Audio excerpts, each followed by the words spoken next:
In that case, good evening, everyone. I completely forgot to turn the avatar on. I always forget something. Welcome That's back fine. this week to the Trisscast with a very special guest. Jordan, want to introduce yourself? Hello, I'm the very special guest. Uh, my name is Jordan. Most, most people know me as Jordan. I'm otherwise known as Bowtie7114 on Twitch. And I joined the lovely Falco on his streams. That's about it. There's nothing else.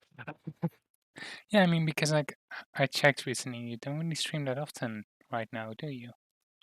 No, it's for no other reason than I'm just a bit terrible with my own schedule. Um, after work, I just want to kind of chill out, and I I do that by playing games, but then I don't stream them because I'm either with friends or just so bleh that I just want to do stuff on my own. So Yeah, totally get that.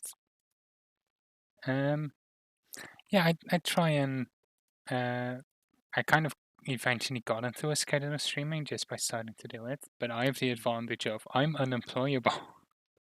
oh I can't work to the disability, so I don't have to worry about a job. I always yeah. have free time. I'm not sure if that's something I should envy. Not, I mean, it comes with lots of benefits. Comes with weekly panic attacks, hmm. existential self-doubt, Oh, that's a good one. massive mood swings.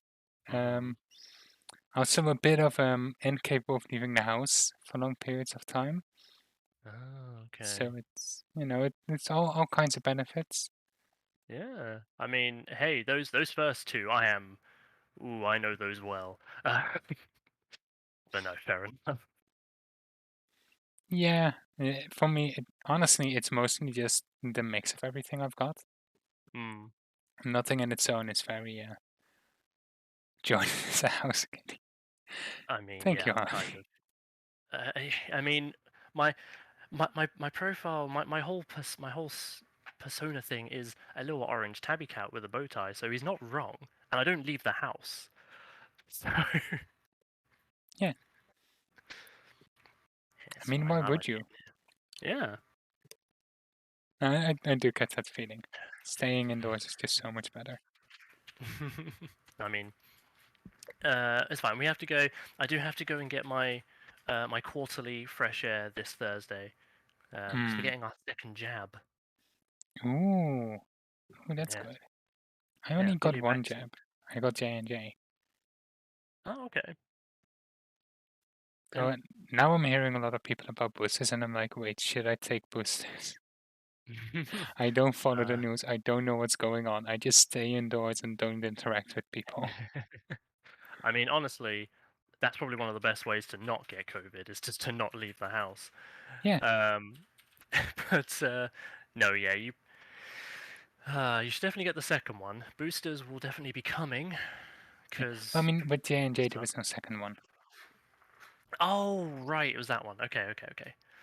So, But yeah, I'm sure boosters will be coming early next year because people suck and they can't not follow rules. So yeah, it's more so like the worst part of it are just like the people who like take pride in the fact they don't follow the rules.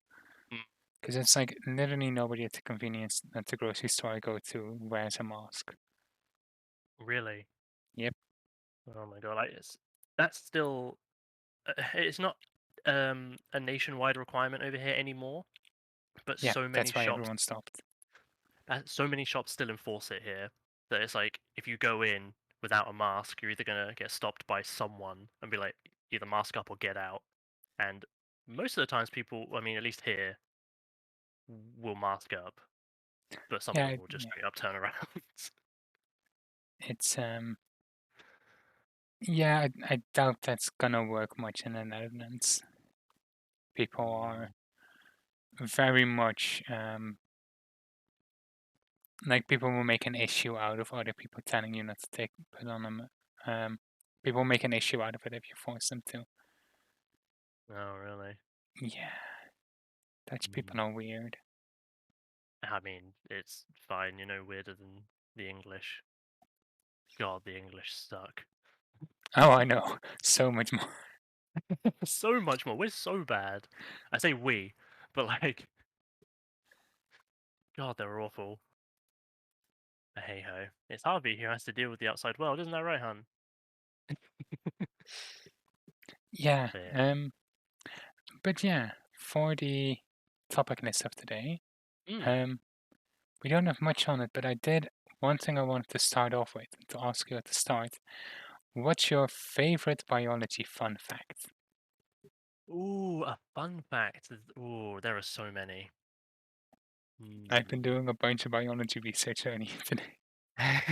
Oh, No, I good. just happened to come across like a lot of videos on YouTube about animals.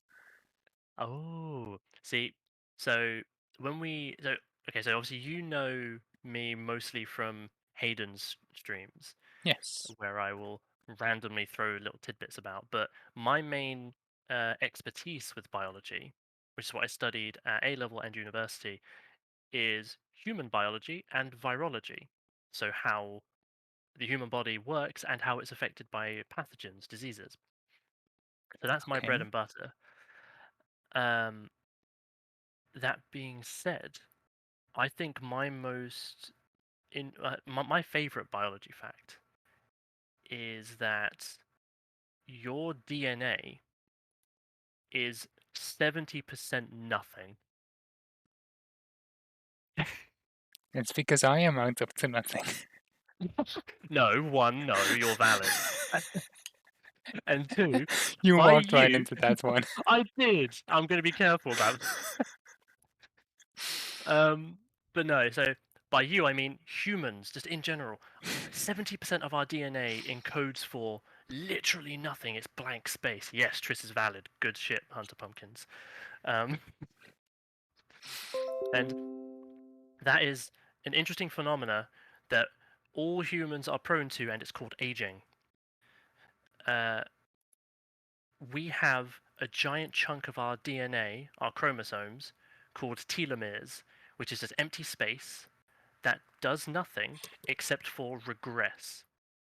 It breaks down, it essentially takes the brunt of all of the years of Oh, duplicating and replicating and protein synthesis from the main bulk of your DNA that actually, makes stuff.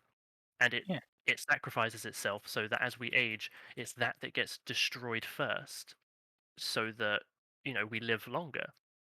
Hmm. And that's probably one of my favorite things because it's so intricate and simple at the same time. Yeah. Could it also, in theory, protect the DNA strands from mutation? No, the complete No. opposite. Hmm. hmm Like, so to put it in perspective, say you've got about in your body, Triss, you've got about 10 trillion of your own cells. Even since we started talking, about a tenth of them have split in half and duplicated. That is happening in yours and everyone else's bodies constantly at such a degree that there's no way we could calculate it. That amount of replication and uh, DNA generation causes mutations every 1,000 or so generations. And your cells are replicating themselves every day, millions of times, meaning that your DNA is mutating constantly. Now, that doesn't mean that it's all going to be noticeable, because again, telomeres, most of it does nothing. Like, some of it will just be blank space. Some of it will be something that actually codes for, like, your hair or your eyes, that will be swapped in such a way that does the exact same thing. It's only very, very, very negligible that it will be either something really, really good or really, really bad. Yeah. So, like, when Yeah. people say that, DNA is kind of like programming, Mm. it's in the sense that just like when I try and program something, the majority of it is absolutely worthless and does nothing. Oh, it depends what you're doing, I suppose. Nah, it's uh, I can mostly I'm kind of You're familiar with the is it Dennis Kruger effect? No, that sounds like the guy from PragerU. Um, It's the Dunning-Kruger effect, isn't it? Dunning-Kruger, that's the one. Um, Mm. like I took biology as one of my courses in secondary school, so Mm. like I know based within the Netherlands more than like the average person on biology Mhm. because I studied like a level further than you normally would. Mm. Um, Meaning that I understand the context enough to know how things like DNA work on a very basic level, Mm. but I know just enough to know that don't understand shit about the more complicated stuff. Mm. Ah, you're in that marvelous sweet spot. Yeah, Um, ah, I'll admit I have been on the far end of that scale before. yeah, I've let my knowledge get the better of me. yeah. Also, Harvey, I do know that fact. We also know that humans also have the genetic code needed for hibernation Mm. because I know about why we have that though, mostly due to the fact that within evolution, it's a lot easier to make parts of your DNA not turned on rather than completely remove them. Mm. Ah, that's a whole other can of worms called epigenetic factors, and those are complicated. Turn it on. I hate winter. Let me sleep. I know. Oh, fine. I'll enjoy winter on my own then, Harvey. That's fine. You can prepare like the nest and everything and manage the food stockpile so that when Harvey, when the thermostat goes up a little bit too high, Oh, so when he wakes up, he can just gorge himself like a bear. yes.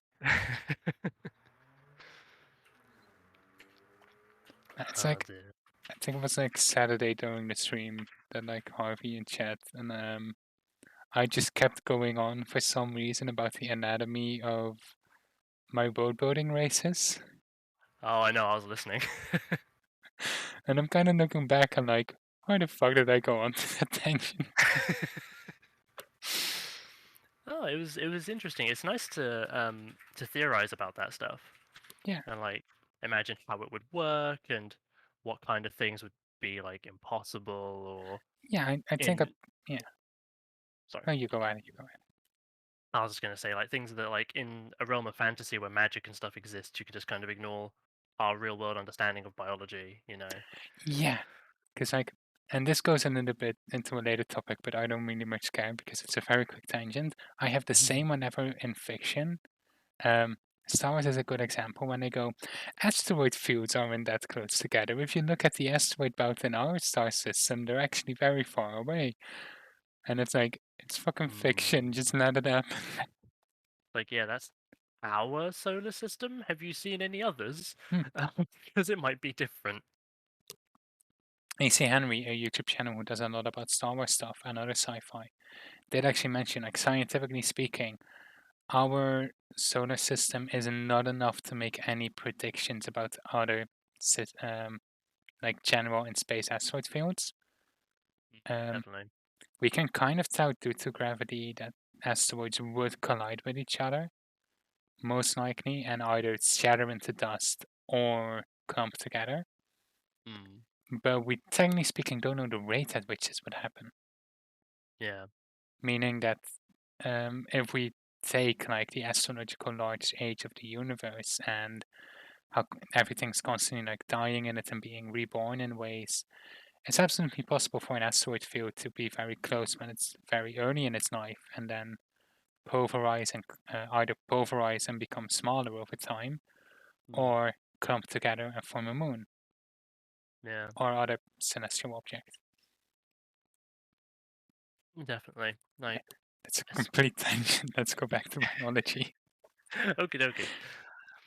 Well, I mean, the best. So, uh, not to accidentally promote my channel or anything, but I've got a little Yeah, thing on. definitely promote your channel. That's why you're here. That's why I But bring so people on.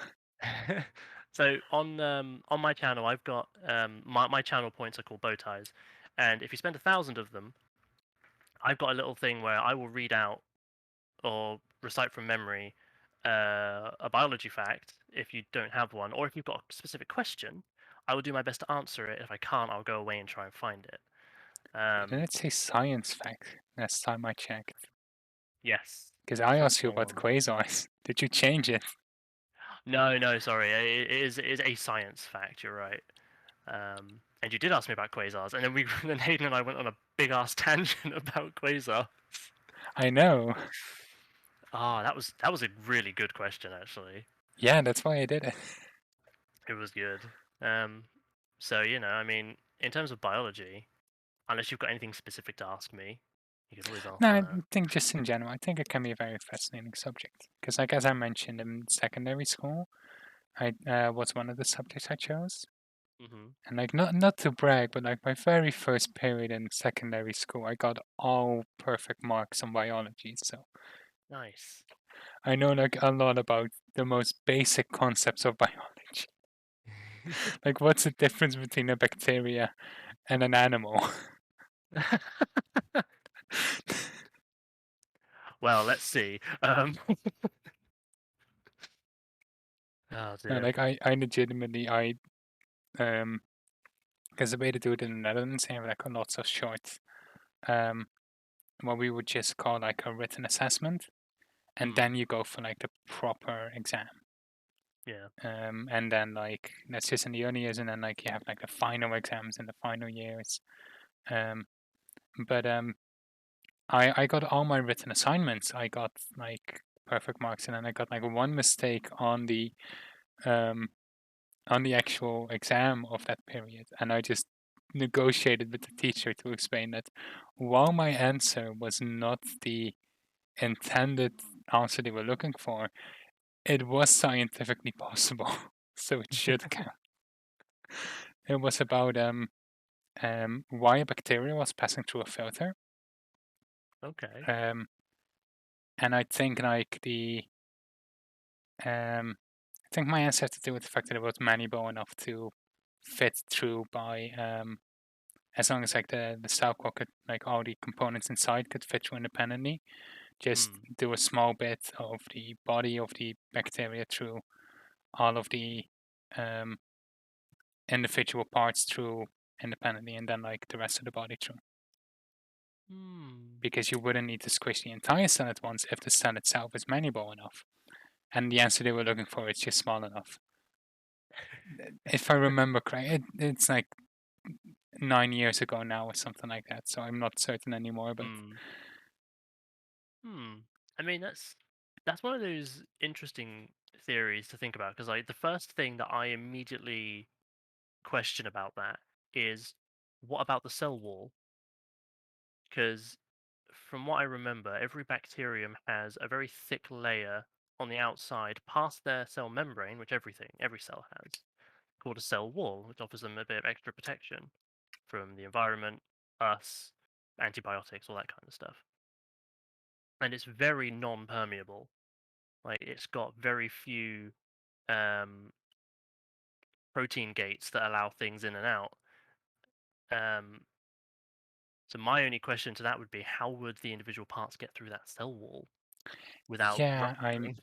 I'm not 100% certain. Like again, it was like 9 years ago, so I can get the question wrong. I know it had something to do with a filter and like really small organisms. It could have also just been microscopic organisms, and I what I Yeah. described was a microscopic animal rather than a bacteria. Could be. Mm. We didn't That actually is. use microscopes until the third year.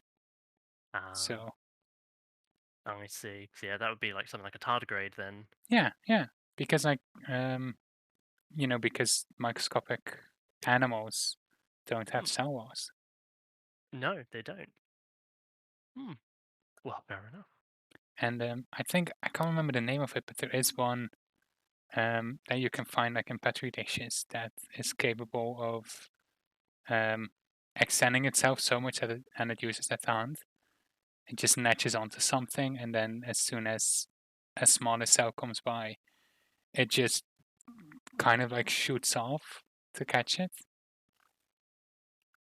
Uh, hmm. I wouldn't know. I mean, I'm gonna try and get the name for it so I can bug you about it on your next stream.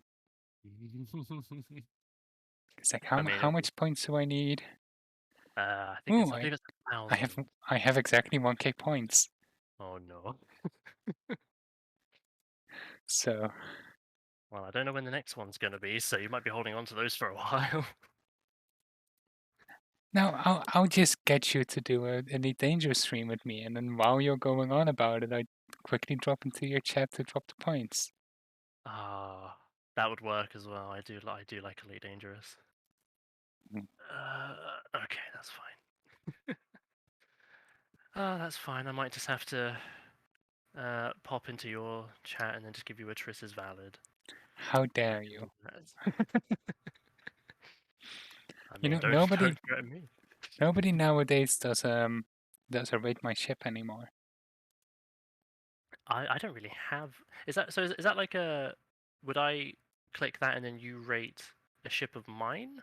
Yeah, you mention a ship Yeah. you want me to look up to or give my opinion about. Mm, yeah, no, I don't have any. Really, like the only ones I have are the ones that exist in canon. Because I'm not the kind of person who. I mean, canon ships are still ships. Yeah, you're right, but at that point, it's like I don't really how to phrase this. Like, if there's a ship in canon.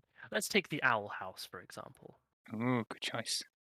Fantastic choice because obviously, you know, fucking lose an Amity is the most adorable thing. Oh, absolutely. Like 10 out of 10, people can fight me. That is one of the best ships in existence. But like, if it wasn't, then I would just like for me, I would just be like, I don't like it, you know. Hmm. So I'm not the best person to ask for that one. I think. Being Harvey agrees. Lumity is best ship. Lumity is great. Oh, he's gonna type more ships. I can hear him typing away in the background. Oh, nice. We have some sneak peek to what the entire event is going to be. Oh, Ooh, here you go. ooh, Rita. Rita's a good ship, though. Genuinely. Rain and Ida, definitely. I mean, they are kind of adorable. They so are. I especially, I think the main thing with Rita is they feel like they very awkwardly broke up, but neither really got over each other. Mm. Because like Rain really just wants her to like work on her curse and be there for her, be there for them.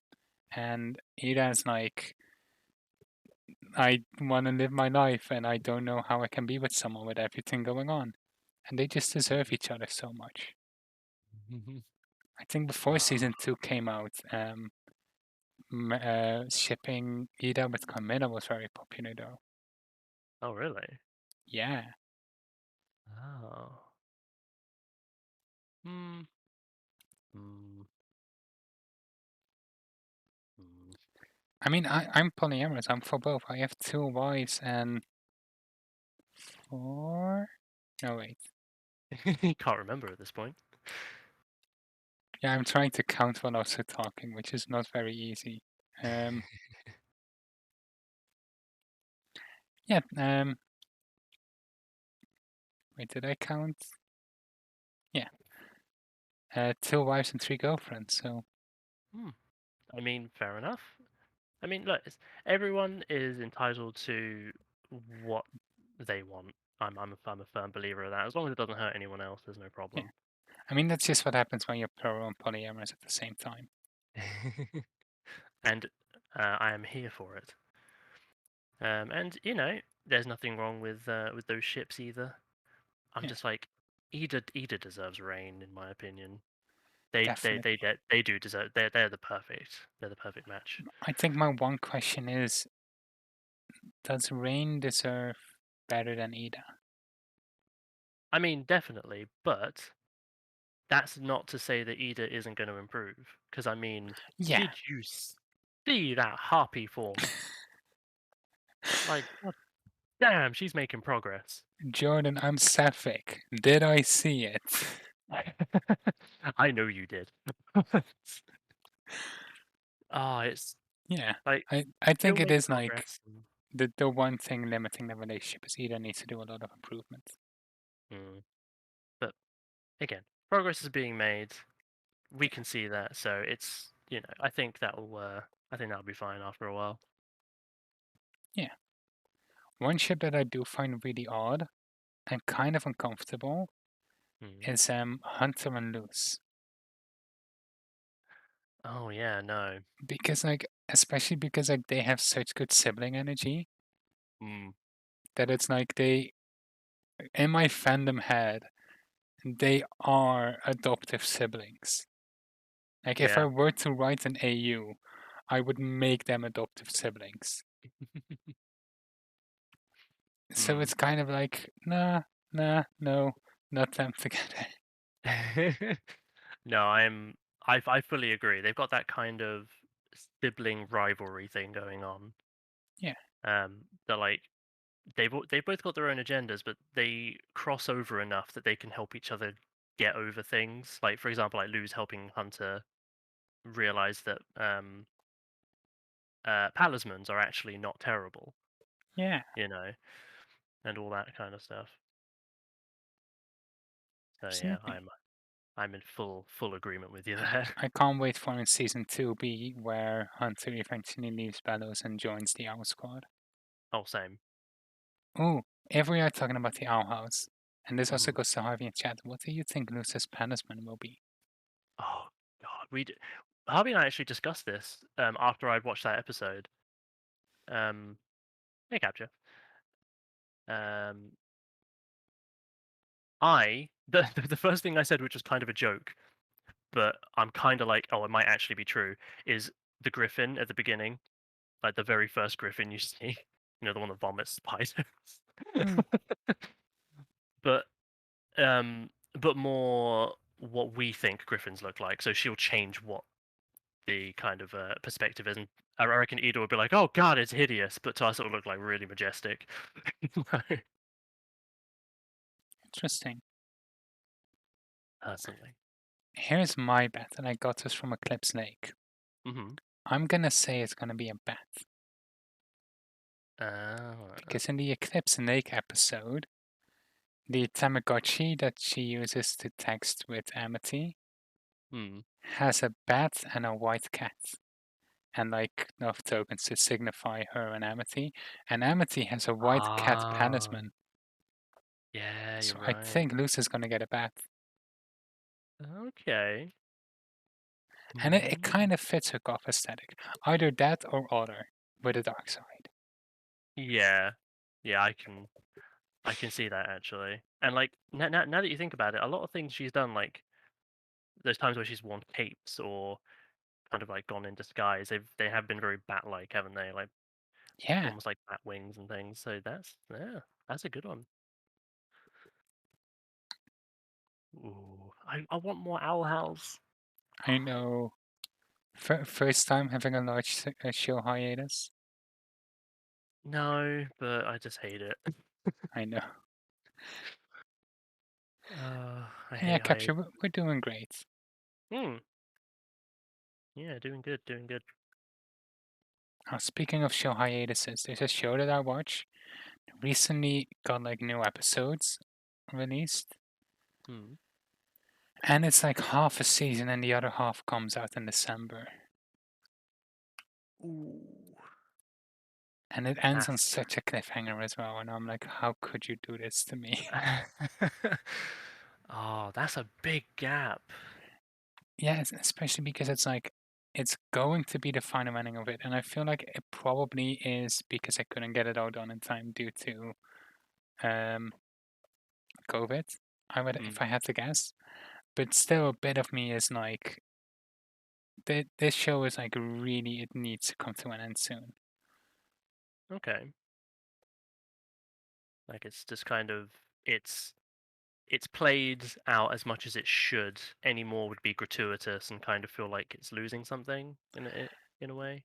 Yeah, I feel like the longer it goes on, the harder it will be to tie it up in a neat bow, you know. Y- And I think that's just kind of in general with things like this.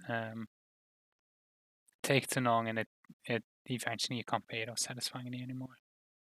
Hmm. Oh, fair enough. Well, I suppose then you can say that's a positive for a hiatus like that, in that that big gap of time where you're doing other things and it'll eventually fall to the back of your mind. When it does come back, you'll be revitalized to watch more, I suppose, and it'll feel all the Yeah, better. maybe. I Maybe. It's a show with a meaning to like write a video essay on for ages, honestly, because it's Hmm, it's very interesting politically and philosophically, specifically because it's kind of hard to nail down how much of it is seriously, because okay. there are like really strong anti-authoritarian, anti-capitalist, and anti police messages in it. Hmm, But there are also moments where it's like, is this like how much is this being serious? yeah. It's the show is in English it's known as Money Heist, and in Europe it's known as La Casa de Papel, and it's a Spanish heist show. Oh, okay. It's season 1 and 2 are one heist in the Royal Mint of Spain, where Ooh. they break in and they hold people hostage in there, and then they fake trying to escape and it's going wrong to the police intervention. Um, and then while the police is like trying to investigate, figure out what to do, and figure out like how do we get in, they use all that time to stall as much as they can to print money in the mint. Uh, But they want to specifically print it so it's unmarked, so that it can't be traced back. hmm, Because every money has markings, and I yeah. think the point of making it unmarked isn't so much that there are no markings on the bills; it's that the bills aren't markings aren't in the system. Yeah. So what they can do is if certain money with a certain identification reaches a bank, they can say, hey, this money was stolen. Yeah. So now we know that those thieves are here, roughly, because the money ended up there. Hmm. Um, and they, the first 2 seasons had them like trying to keep that on and like negotiating with the police and trying to keep control within the mint. Um, constantly trying to outplay the police and everything. Um, and then season 3 starts with them all years after the heist. One of them gets captured, and the rest does a new heist in order to try and get that person out of prison. Um, Um, so they rob the National Bank of Spain in order to melt down the National Gold Reserve. okay. So Hmm. it's very interesting, and it's a large part of it is how politically it is. Um, and it kind of gets more open about that later on. But like at the end of season 2, the person who planned the heist points talks about it like literally what we're doing, printing our own money and using it to get away, is not even like 10% of how much of this is done yearly and just put into banks. Because yes, that happens sometimes. They call it an was it a liquid injection? Um, where they just print money that's directly given to the banks and never put into the economy in order to keep Yeah. the banks afloat. Yeah. And it's kind of fucking corrupt because that Oh, money should be definitely. going to the people. Yes. And it's a large contributor to inflation. So And it's, to the big market crashes as well. yeah. And it's that inflation that makes the price of bread go up with 5 cents and your pay only go up with 3 cents. Hmm. If that. Yes. It's fine. I'm not upset about the fact I didn't get much of a pay rise this year. I mean, if it makes you feel any better, I didn't either. Ah, but yes. Oh, fair enough. Yeah, That it's sounds actually sounds quite good. yeah, and it's they talk about a lot of topics like it is a very weirdly horny show. in a way that there's some that a lot of times I look at very oddly, but I sometimes question if it's like, are they trying to make it like, body positive and like sex positive, or are they just horny? And I don't know for sure. I mean, it could be a solid both. Probably. um, but it also like talks about like worker disenfranchisement, police, um, unlicensed police use, the police like directly like lying about making up fake evidence for their own benefit, um, all kinds of stuff like that. Toxic masculinity comes up in one of the seasons. Hmm. Um, it has an openly, I wouldn't call them a gay couple because I don't think they like romantically get involved, but there are two gay characters. Hmm. So it is pretty interesting. It also has a trans woman character. Ah, nice. And it's even though she is played by a cis actress, is in my eyes handled quite well. Okay. Mostly because I keep watching it and I'm like, okay, this is the moment that they like kill her off for being a trans character, and she never does. I, Oh, she doesn't. Ah. It's like, Oh. okay, this is the moment when like one of the characters is going, one of the hostages is going around like fondling other people. This is the moment where like he's gonna try and do it to the trans woman. He's gonna feel something and then like get aggressive. Mm. Um, and like I was sitting there in horror because like yeah, this is what's gonna happen. I know how this goes. And then like she figures out what he's doing, draws a gun on him, and is like, "Oh, this is what you've been doing to everyone." And I'm like, "What the fuck?" Nice. Ah, see, if that's something that they're doing, which it seems like it is, intentionally, then that is good shit. They are very aware of subverting expectations. Yeah, I mean, like, they only really joke about her gender once, which is where she's like brought in because two characters and like one character and his son is like, "Hey, I want to involve my not daughter-in-law, but how do you call it? Where it's like Godfather. So one Oh, like one character is like the godfather to the trans woman, and it's like, hey, I want to get like this, uh, I want to get this kid in because my father is in prison, and like I want to help him out. Um, so then they go to like a bus stop to meet with what they at that point presume is a guy, and then like one man and one woman step off, and then like the man just walks a different way and isn't the one, while the woman walks over and is like, "Yeah, fuck you, I'm a woman now." oh okay. And it's like it doesn't like at first they're like at first they're shocked, but they never really question it. Mm. There is like the intonation that those conversations have taken place, but only because we're told, because like one of the characters is like, we've talked about this, like I fully get it, you're a woman now, all that stuff. So it's like they had difficult conversations about it, but it's not in the show. In the show it's just acceptance. And that's pretty cool.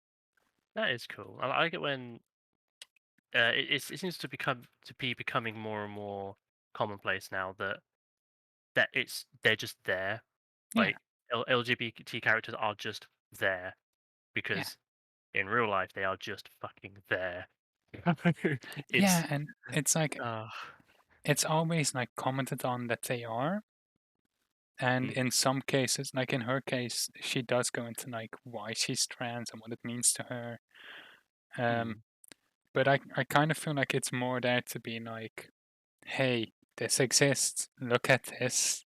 It's normal, rather mm. than to go, oh look, we took the trans woman out of the closet to show you all. Yeah. Oh well, that's actually a brilliant example. Spiraling back to Owl House is oh I've forgotten her name. The plant girl. What's her name? Finey. Yeah, her parents. They give Oh zero no, hint wait, that they're Widow. widow, absolutely widow. I thought you mean Her like the very parents. background character. No, Yeah, no, no. Yeah, she Willow. has Like, two fathers. yeah, just no build up, no acknowledgement, no nothing. Just Yeah, yeah, it these was revealed these are my in dads. I'm photos in like, the. oh my god, that's great. It was revealed in photos in the background. And people were like, whoa, two Yeah, dads. And then yeah. I think it was like in season two that eventually you just they actually like show up and it's just like Mm, I think like the first we see of them is them scolding her yeah. for Oh. being expelled, and it's just like, yeah, we're your very loving fathers now. We're angry at you because you got expelled. So tomorrow we're gonna homeschool you all about fraud. And then like the soft dad sees her escape, and he's all like, "I won't tell your dad, don't worry." And it's like, oh, it's so good. It just It because is, it's just treated as if it's normal, and it's yeah. like, yes, that's what it's like. And That's exactly it. Rain is non-binary. It's like Yes. it's very much like you know, it does basically all of the progressive beats that Shira did, but it does them. You can tell that there was like less studio meddling. Mm. Hello, Basket. Yeah, we're talking about like in general gay shows and everything. Um, but because like in Shira, there was also like one of the main characters has two dads. Ah. I mean, it's not much of a spoiler, but there's like one episode where like they follow him because he suddenly disappeared, and then um, you know, both his fathers walk in, and it's like, oh yeah, these are my dads, and he's just embarrassed about them because they are very fucking embarrassing people. Because they're parents, and that's just how parents are. Exactly, but Yeah. it's never like, oh, so you're two. It's always just like, huh, you never actually met his dads. You never talk about them. How odd. Yeah. Oh, that's nice. See, I actually need to watch Shira. That's one of the few that It's so people keep good. banging on about. It's very good. I mean, I might be biased because two factors in my system are from Shira, but it's so good. Ah. Yeah, I mean, that sounds like bias to me. I'm kidding. But no. Uh, the cat reflective is one of the three girlfriends I mentioned earlier. So yes, I very see. biased. Yeah, it's very biased.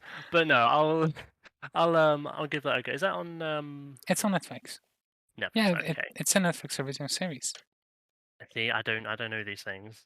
My sphere of interest is video games, and it very rarely leaks out from that.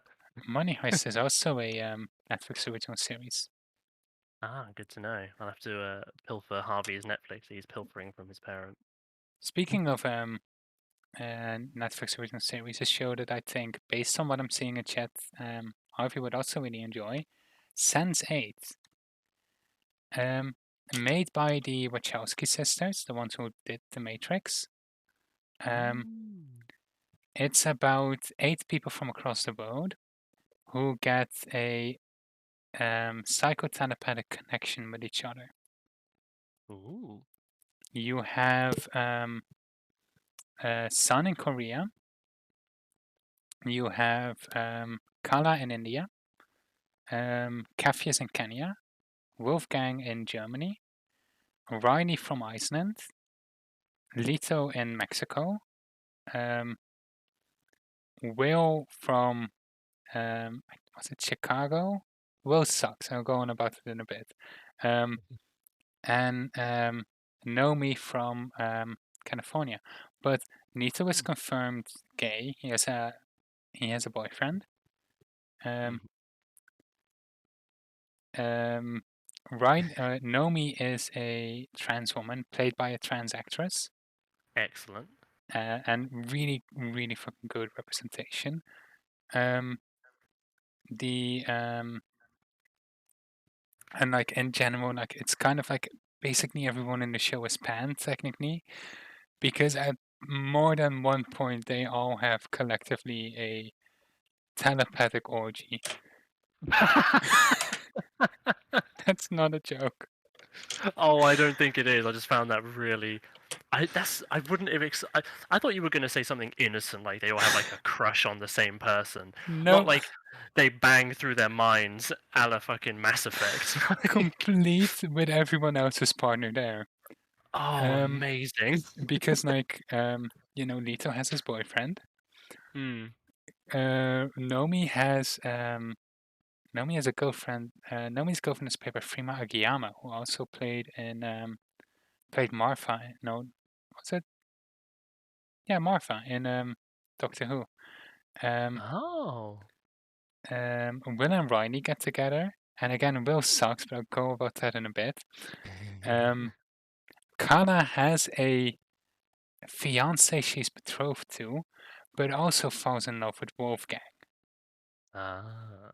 Garfias gets a girlfriend, and Sun gets a boyfriend.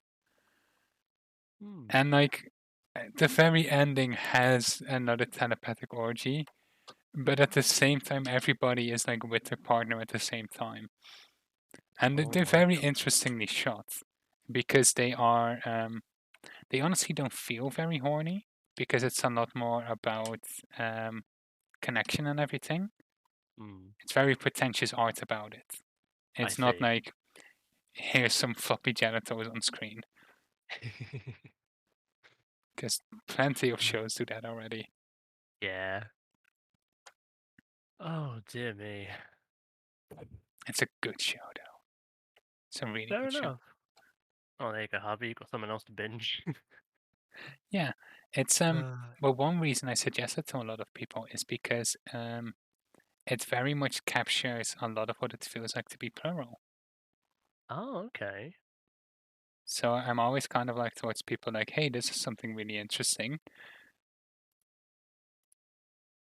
Hmm. The one downside though is that it was supposed to be 5 seasons and Netflix cancelled it after the second. Oh, so Netflix did a Netflix. Yeah, and like Yeah. when they have a good show, they cancel it early, and when they have a shitty show, they give it like a ton of seasons. I don't get why they do that. But I it's really at least they let the creators like make a final to it, so they have like a 2 hour special. That's don't. basically what the other 3 seasons are meant to be, condensed into one episode. Oh, I see. Uh, Actually, no, yeah, I think Harvey's just pointed it out. That's why they do that, so they can sell it to someone.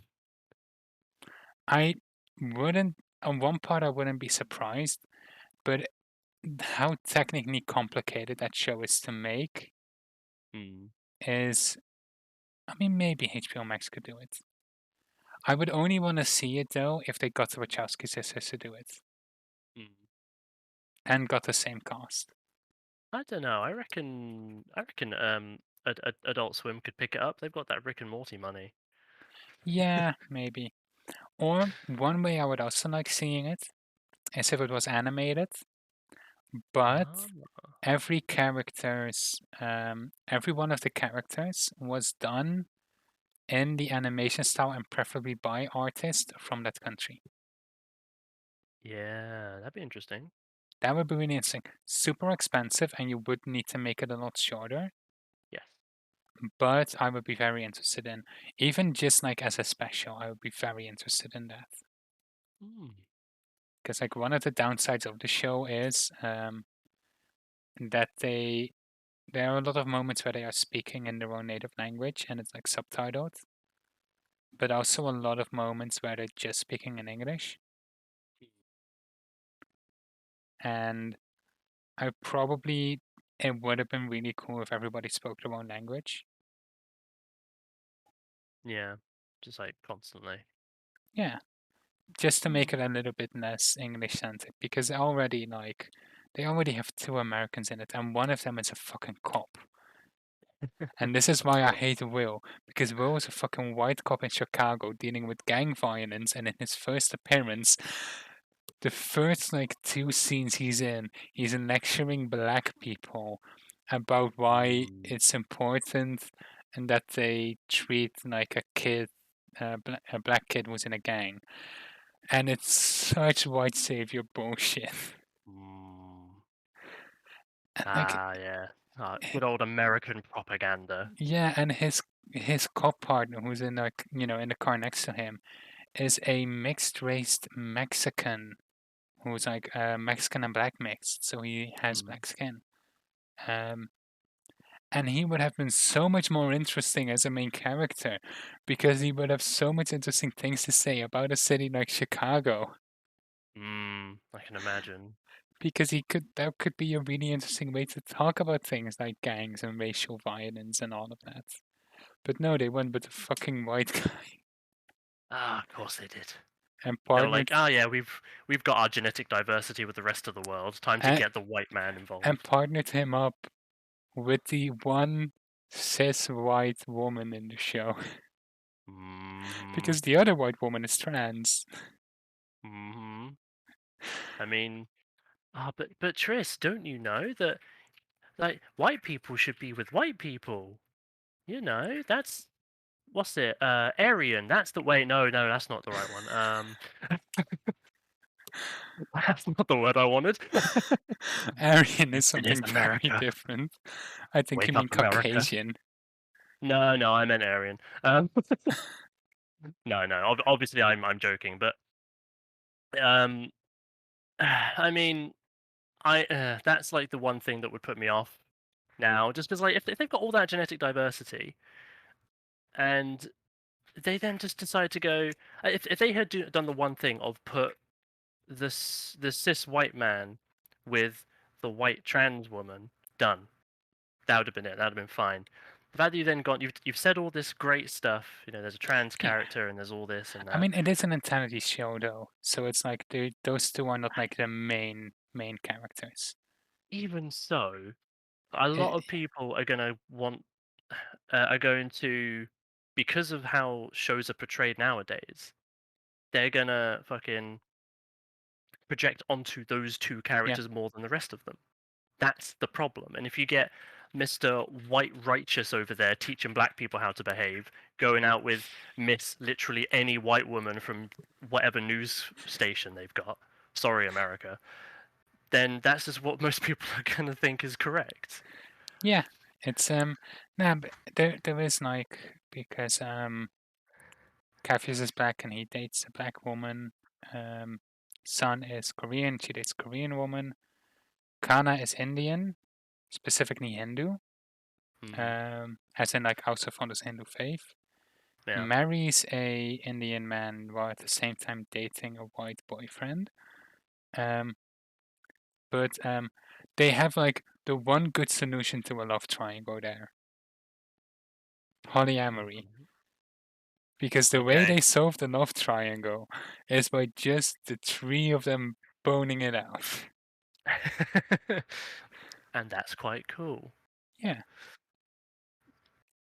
Um, Uh, Lito is technically mixed race and mm, dating a white boyfriend, I think.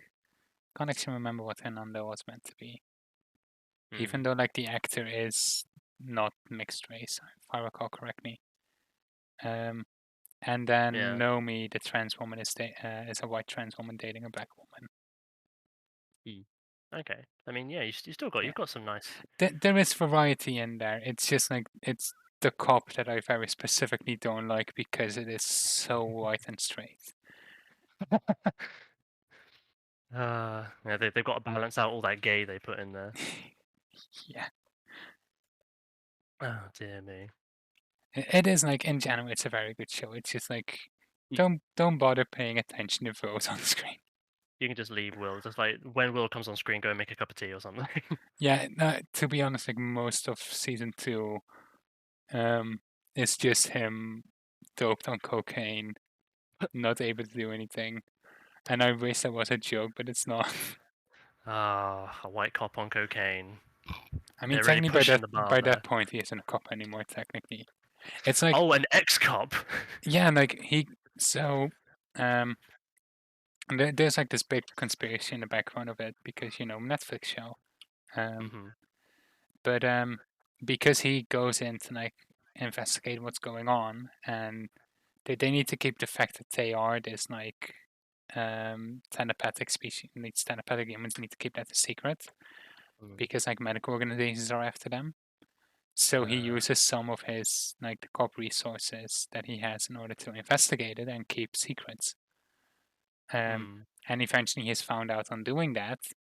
Um, so he ends up getting fired, and it's like that would have been a very great way to like comment about how even though he means to do well, the toxic toxic elements of the police force prevent him from being able to, and he needs to realize that Hmm. even though he loves justice, being a cop isn't the answer. But even though he got fired and is in no means a cop anymore, he still tells everyone like, I'm a cop. It's my one identifying trait. It's my one character trait, other than the fact that I'm extremely white. Ah, God, I have my one character trait. I'm boring. Exactly. Fair enough. Oh dear. So I've just noticed though that out of the three topic lists We've only on the talked left about of the once. screen, we've talked about one and we went on just the biggest tangent. Yeah, I put a professional in a professional.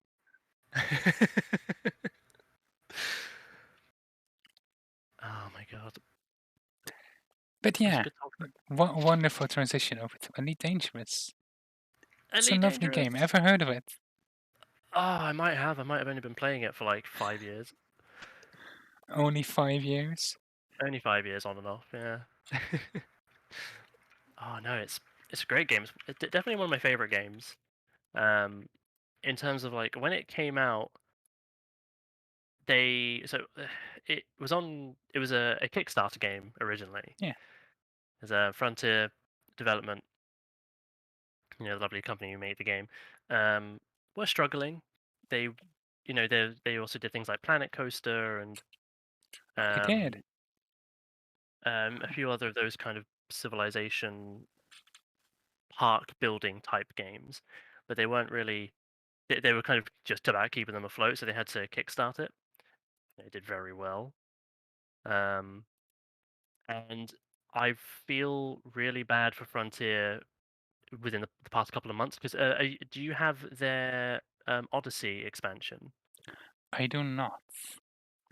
But I That know that a lot of people are complaining about the performance issues it gives. Yes, the release of that regrettably was a shit show. Yeah, uh, it's such a shame. I when they unveiled Odyssey, it was that big moment of, oh my god, it's been years in the making. We can finally step outside our ships. We can step on the planet's surface. We can walk around the space stations and like see people. We see our commanders there in third person with the camera angle and see our friends' commanders. Like all that time you put into customizing them. And then when it released, it just crashed constantly. They had so many bugs that weren't found in the alpha, and so many people, including myself, because I bought alpha access, went into the alpha and found loads of bugs and sent the reports and did this, that, and the other. And they just didn't find a few critical things that broke the game for weeks. And it was really bad because the poor teams were getting this is something I would never understand, and I vehemently hate people who do it because they don't deserve the privileges they have. Is they send death threats to people. yeah, Like those teams they were working so hard on that for so long, and they just found there were just a few things that they missed that when it was put into the background simulation broke the game. There was no way they could have found that in the test environment they'd set up. There was no way. yeah. I mean, probably could have caught it with things like a limited alpha. But Yeah, it's like at the same time a very, it's not a super large studio and everything, so they're gonna make mistakes like that. absolutely. And bless them, they were working. Some of them worked throughout the night of their own volition, after being told by oh, I forget his David Braben, that's his full name, like CEO of Frontier, and like he's been with Elite since the first kind of Pixel games came out. He was telling people go home. Like yes, it's broken, but we're not going to fix this like at the risk of your own health. And they were like, we're staying, David. We want to fix it, you know. And they were getting death threats, and it's like, what kind of irredeemable asshole do you need to be to send death threats to someone that passionate about fixing the game for you? You know, Yeah, it's it it's aggravates me. it's like, capital G gamers, like with which we mean white men who have no identity traits except the fact that they play video games. Mm. You know exactly what I'm talking about as soon as I say that. Oh, I do. They are very much so, how do you say it? They very much like kind of fall into that room where they just don't have a sense of perspective on anything. Mm. And they just act with so much entitlement. Mm-hmm. Like, don't get me wrong, I can absolutely see people's frustration. Frontier could. They knew it, and they rolled out a refund program. It took them Yeah, a couple weeks, but they still rolled it out. And yeah. That's really important though. They really need to give a refund for that. yeah, exactly. Like people didn't want the game; they wanted refunds. Frontier were like, okay, we get you. We're trying to get this sorted first because it's affecting the base game. Yeah, Let's get this sorted, and we'll get the refunds. And they did. They did it within 2 weeks, and loads of people got their refunds. And there were so many people that were giving genuine feedback and criticism, being like, look, this is disappointing. We understand that X, Y, and Z couldn't have been helped, but you did let us down. I'd like a refund. That's great. That's fine. yeah, I understand that frustration because I was frustrated. I wanted to play the game too, but I knew they'd fix it, so I waited. You know? yeah. I mean, it's simple. Like, I agreed to buy this game because Mm, you promised me a certain project. This is not the product you promised me. I would like a refund, and then if the game is fixed and mm. you actually give me what you originally promised, I'd love to buy it again. Yes, absolutely. That's exactly it. Or if you're the kind of person like me who can be patient, Yeah, um, like I'm the kind of person who's very much like I have faith in Frontier. I know that they can fix this because they always have. If they've said they're going to do something, they've always done it. So I can wait. I'm fine with that. Don't be the person who's like, I'm gonna hunt you down and kill you and your family. That is just unacceptable. It's yeah. barbaric. It's it also, if you actually want the game to get better, it also doesn't work because it's gonna make everyone like deal with massive amounts of stress. Hmm. Absolutely. And yeah, Like, I am, because like I so far really enjoy the game. Um, hmm, I think like the one thing because one thing I do kind of notice that I always kind of gets to me is I like hmm, playing it as a space trucker, as I would call it. I want to go somewhere, buy a shit ton of expensive stuff, hmm, figure out where to go, and then sell it off for massive profits. hmm, That's what I enjoy, mostly because of like the sense of skill and of flying everywhere. And I think if I could actually like walk through the station, but like actually like get more steps to that specific process, I think I would be really immersed with it. yeah, Especially if it was optional and it was like, let's say I'm buying in gold at like 45k per ton, hmm, but like I land in a station and I walk over to like where it's being sold instead, and I then buy them for let's say 43k. So yeah, I improve my profit slightly by doing more work manually, but by all means, you're not gameplay hindered if you don't do it. yeah, And it's also not so excessive that it's like blackmail or forcing you to do it because, you know, it's not like, oh, it's only 20k now that you walk over rather than 45, because that would be excessive. Um, yeah. and then, like, hell, let me drive the truck to bring it over to my ship and load it on. Um, I think if I had to wait super long while the cargo was being fitted, it would get a bit boring. But Mm, like, let me do some extra steps to it. Make me being at the station more than me going through the buttons to go, hey, let's sell this. Yeah. I know what you mean. For me personally, that seems like um unnecessary tedium, but that's just my own experience of the game. Yeah, Um, it's also like very specific. And it's only really useful for traders who yeah, just want to exactly. trade. Um, which is why I'm saying like it needs to be optional. Mm. And even then, don't get me wrong, like before, so I actually moved my data from my Xbox to my PC when I upgraded my PC. So Sweet. I lost all my ranks and like Oh, permits and everything. That's fine. I don't mind getting them again. It's just a ball ache. But I lost my trade elite rank. I got the first elite rank I ever got was trading, and it was by deep core mining on the Xbox. mm, Um, so like that's for me, trading is something that's like that extra manual bit is me going out and getting the stuff. Obviously, it's very different from you. You yeah, are because I a would space consider trucker. that mining. Yeah, exactly. Which it is. It's mining, it's procuring, and then it's trading Yeah, at the best possible place. That's the full process for me. As a miner, you're a space trucker. You go from point X to yeah, Y, selling your stuff yeah, from highs to low. Um, so I get exactly what you mean. Like I don't like the just X and Y buy and sell. I like that bit in the middle where I just get it myself. yeah, So I perfectly understand what you mean by I want to go out and you know drive the truck myself and see it get loaded on. You know that it yeah. would be kind of rad. You know how one way I would also do it? Like What's that? rather than like walking to the station, but like how I would do it is allow player-led factions to Hmm. um, and like there needs to be some balance in there. Like potentially, I need to be able to make like a player-led faction without being forced into PvP, without being attacked by others in Hmm. some way. But like, let's say um, as a faction, I manage to purchase or conquer, however I want to do it, my own bit of space. Hmm. And maybe, for example, one way I could do it that I'm not PvP bound is and like partner up with like a larger faction, like one of the NPC factions.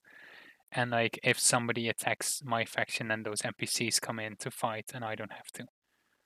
Yeah. Um, as a way to avoid because I don't want to use combat.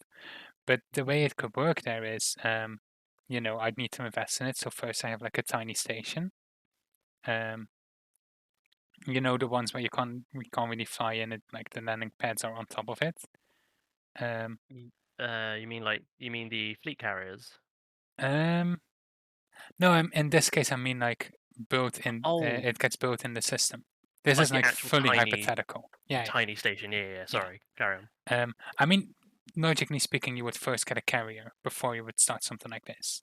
Yeah. Um, but like you can have something like build your own station, build your own settlement on a planet, um, and it will naturally produce something based on where you are. So if you're in a system with a lot of asteroid fields, Mm. building a base close to the asteroid fields will result in NPC ships mining those asteroids, giving you supply of mining goods.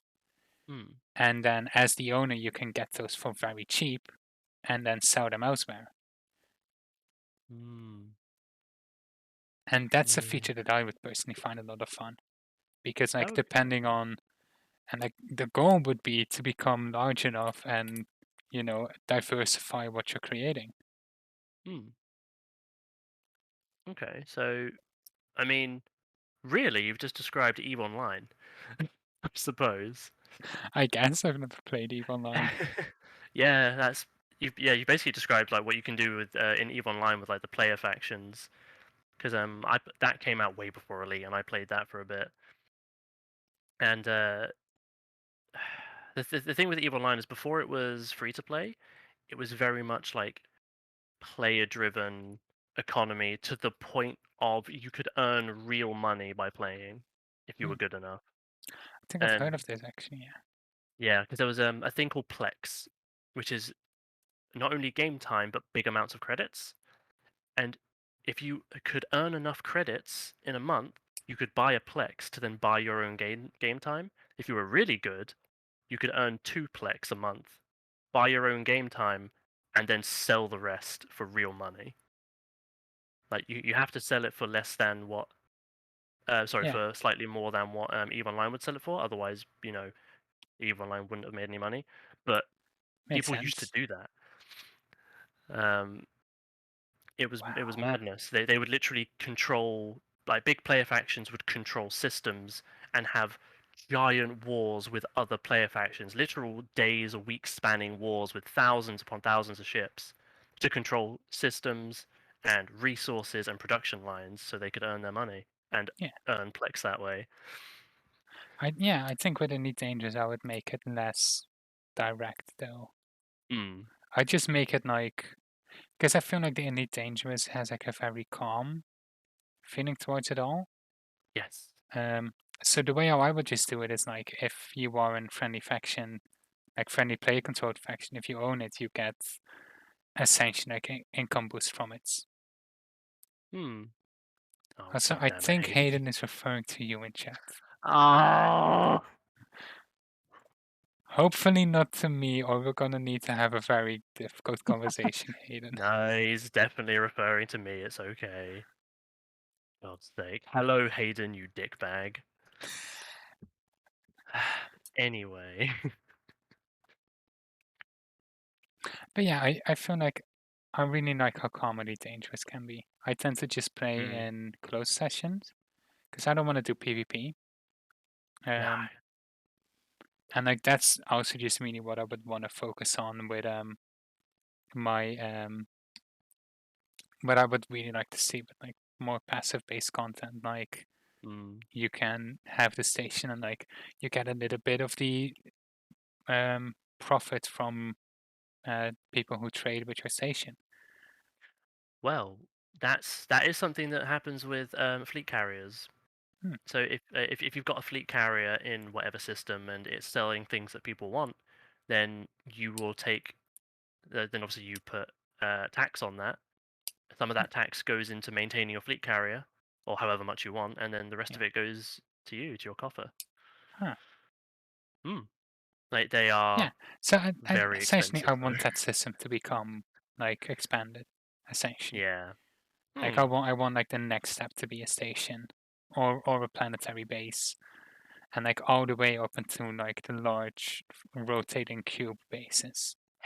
Ah, the Coriolis stations. Those are Yeah. nice. I mean, Um. I think those are the largest level of base. Yes. Yeah. Because one of the player-driven factions in Elite Dangerous, the Fuel Rat. I'm sure you're aware of them. Um. They have become such a big thing and have done such good work, like saving people throughout the entire galaxy, that they were given their own bit of space. They're actually given their own station and their own player faction, and that player faction has done so well because loads of people have set up their main base there and maintained control that they have taken over as the minor faction in like surrounding areas and surrounding systems, which I think is really interesting and Is also this a a bit fuel terrifying. rats? Yeah, that's the few Oh rats. damn. Um, but they're still super humble and still just like, we have fuel, you don't. Any questions? As their famous tagline. They don't care about conquering the galaxy. Having just a couple extra Yeah. bases for them means they've got a bit more of a foothold. Yeah. I mean, it mostly I guess would just help them more Exactly, and it does. and mean that more people would know about the fuel rats and be likely to help out. Well, that's another thing as well. When you like go into a station to dock and you see all the little advertisements. Yeah, one of them is for the fuel rats. The fuel rats have their own adverts. It's great. Oh, Yeah, and like, it's kind of that energy that I would want with hmm, because I would probably say like um if I would make player factions a thing or like make them to that size, whether like in the game itself and have your own um zones for it, I would hmm, still say that combat would mostly just be in conflict zones. yeah. Like that would be kind of how I would do it. Hmm. I mean, yeah, that would be the one negative of that, in that you would definitely need a high police presence, or at least a high player police presence. Yeah, no, that's the Otherwise, thing. Like, make NPCs the police. yeah, because Like, otherwise it's that's when you get mostly run ganked. by the NPC AI, but it's just like the paperwork says it's owned by players. Yeah, yeah. Just So, because I don't otherwise I don't think it would fit any dangerous that much. mm, I think though my only problem with that kind of setup would be obviously even though it's policed by the NPCs, and if it's a high sec zone and that they can do good work in protecting people, but once word gets out of that area, if it's like mostly peaceful and trading and that kind of thing, it's gonna get ganked to shit.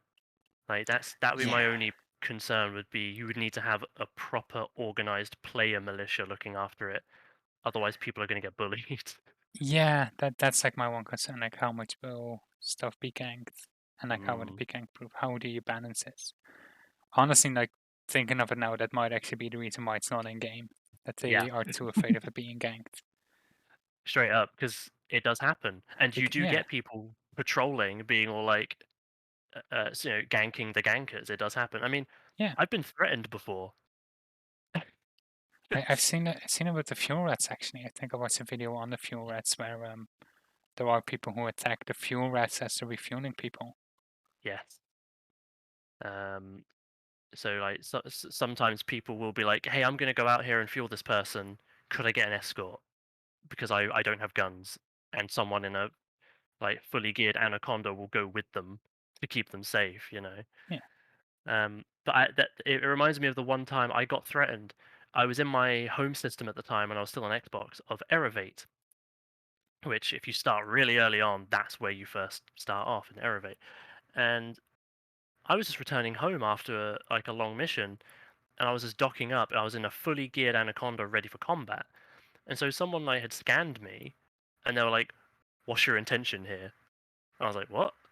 They're like, "Did I start to wash your intention here?" Like being really threatening. And I was like, "Mate, why do you care? It's my business. Go away."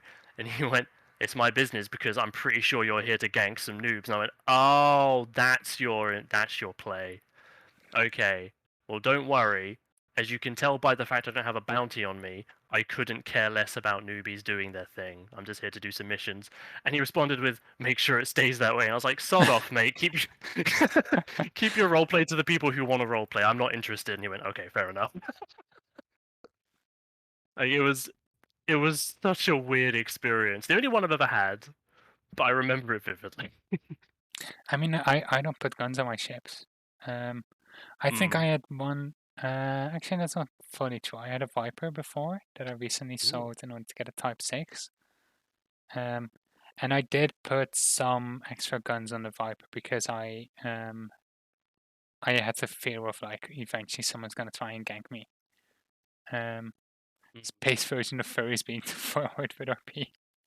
Uh, I don't know. He wasn't ooh wooing at me, so I think we're okay. Ooh. Don't you start. Ooh, I see you flying in Awakanda. Oh no! Harvey, don't clip that. Oh, he's gonna. He was starting to clip it before you even said don't. There's no stopping it. Nah, it's Oh no.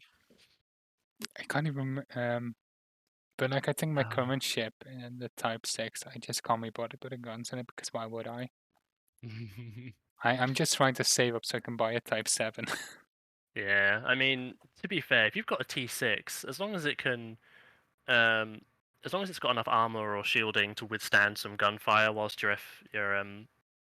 frame shift drive charges, your FSD, Yeah, I you're got fine. like I don't think I've really looked into like my armor and my shielding, but everything Mm, else I made like as high as I can get it. So even like my okay. thrusters are highest level. See, okay, so I mean, even that can be really dangerous because, like, say you've got really high FSD and thrusters and all that, then you've got a good chance of escaping an interdiction, obviously. Yeah, as I did But once then, because I got interdicted on a shipping lane. but then there's always that chance. Harvey, stop it. That you've got someone much bigger. Because if you get like interdicted by a corvette or a chieftain or even a federal assault ship can take down a T6. If they have fully kitted out, engineered guardian thrusters, you're not outrunning them. A few blasts and that's it. You're done. So Yeah. even that small bit of extra armor, yeah, might make you a bit heavier. It will give you that oomph you need to get away. Yeah, I really should look into armor and shielding. It's all about balancing as well. Like especially if you've got the extra thrusters and stuff, some extra armor then won't do you any bad because you'll still have Yeah. enough power to get away even with the extra weight. Yeah, true. And like I think like my power draw is like half. So yeah, some So good shielding wouldn't go amiss. I don't think my power would suffer for it, no. No. And saying that as well, are you aware of Guardian Tech? I've heard of it, but I've never Hmm. actually looked into it. But the thing is, I know I'm going to replace it with a Type 7 and probably a Type 9 after. Well, that's the So, lovely thing about Guardian Tech is that once it's unlocked, you can buy it forever for anything. ooh, But it's one of those things that's like I would highly recommend doing because one, it's a really cool experience and you do a lot of cool stuff. Um, and two, it unlocks some really useful modules. okay. Um, I I don't want to spoil too much because I that experience of seeing it for yourself for the first time is really awe-inspiring. But if you ever get the urge to do it, just look for things to search up where to find Guardian sites and which ones, like if they give you the right components to then unlock stuff. But don't try not to look up like what happens when you get to those sites because seeing that is great. No, you want to see it in Yeah, game I first. have no context of what to do. It's a lot. I mean, if you want, I can literally just be like, if you're like, hey, I want to unlock these Guardian thrusters or a Guardian power plant, which is Do they much have much cargo nicer than racks? they don't have cargo racks. No. Damn it. That's the one thing I want. No, no, genuinely, though I just want big cargo racks. Well, that's the thing. If you get yourself a T7 or even a T9, ooh baby, then Yeah, when that's you've got that when you got that T9, that's when you're gonna want the Guardian frameshift booster and the Guardian power station and that kind of stuff. Because then your slow ass T9 with 1,000 cargo space will become a T9 with 1,000 cargo space barreling across the galaxy at Mach 3. You yeah. know, You know what I also want to look into? what's that? Neutron star serving.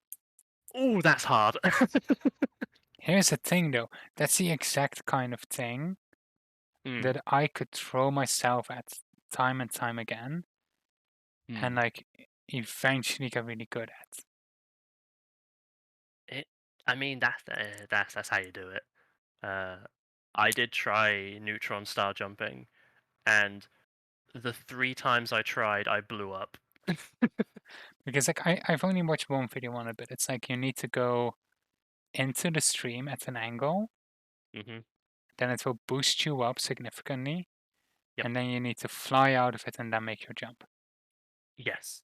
Yeah. I did not get the angle right. Angle Oh going my in god. or angle going out? Yes. Both. So I just kept getting, and this was in my like fully outfitted exploration anaconda, and it just kept getting ripped apart. Now here's my plan for this too. I'm not sure if I could do it with like a small ship, but I Hmm. was thinking of just buying myself a sidewinder and putting like Hmm. thrust and jump jets and everything in it, but like nothing else. Well, I mean like only like for movement and maybe then some shielding and such. Yeah. Um, but like not looking into weapons or anything, not looking to make it a profitable ship, and Hmm. just set up near a neutron star and just throw myself at it over and over. Yeah. That's a good way to do it. Yeah. And then like Hmm. once I figure it out, look up the neutron star superhighway and start seeing if I like when I reach the point that I'm thinking of. I want to make spreadsheets to see how I can do this. That's the moment when you know I'm loving a game Mm-hmm. because I want to reach a point. Because I'm familiar with EDDB. Oh, I'm heavily familiar. I want to want to look into, is there a way for me to draw, um, to automatically download data from there and to just maintain for myself a spreadsheet that can like calculate for me like the ideal um, Mm. travel using the Yeah. I'd need to calculate like what my ship travel distance is. I have a super good fuel scoop, so in Mm-hmm. theory, as long as I pass enough fuel stars, I will be able to do it. Yeah. As long as I have enough fuel stars, I can go anywhere. As I say, it is that it's striking that balance. That is something very hard to do. Because I mean, well, I got Fuel scooping, no, sorry, just the travel and the making sure you're hitting fuel stars and knowing your jump range, knowing where to go, that kind of stuff. yeah, Um, because I think the longest journey I ever made was 19,000 light years out the bubble for an exploration mission. This was for a passenger mission. Um, yeah. they wanted to go see two neutron stars, almost 20,000 light years away, and then come back. It took me Hmm, 3 weeks because I was getting exploration data at the same time. I made about 400 million credits on that one trip, and then wow, another 150 million with the mission. okay, Mhm.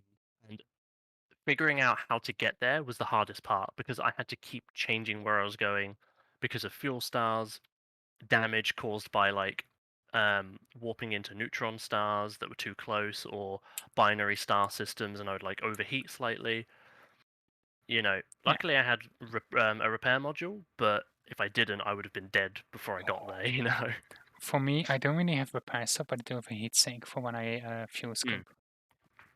Because like if the yeah. fuel scoop goes wrong, I very quickly use a heat sink and then get away. I had one where I dropped out of, where I accidentally got too close and I dropped out of frame shift at like super high temperature. So I quickly straight off a heat sink while waiting for the frame shift to charge up.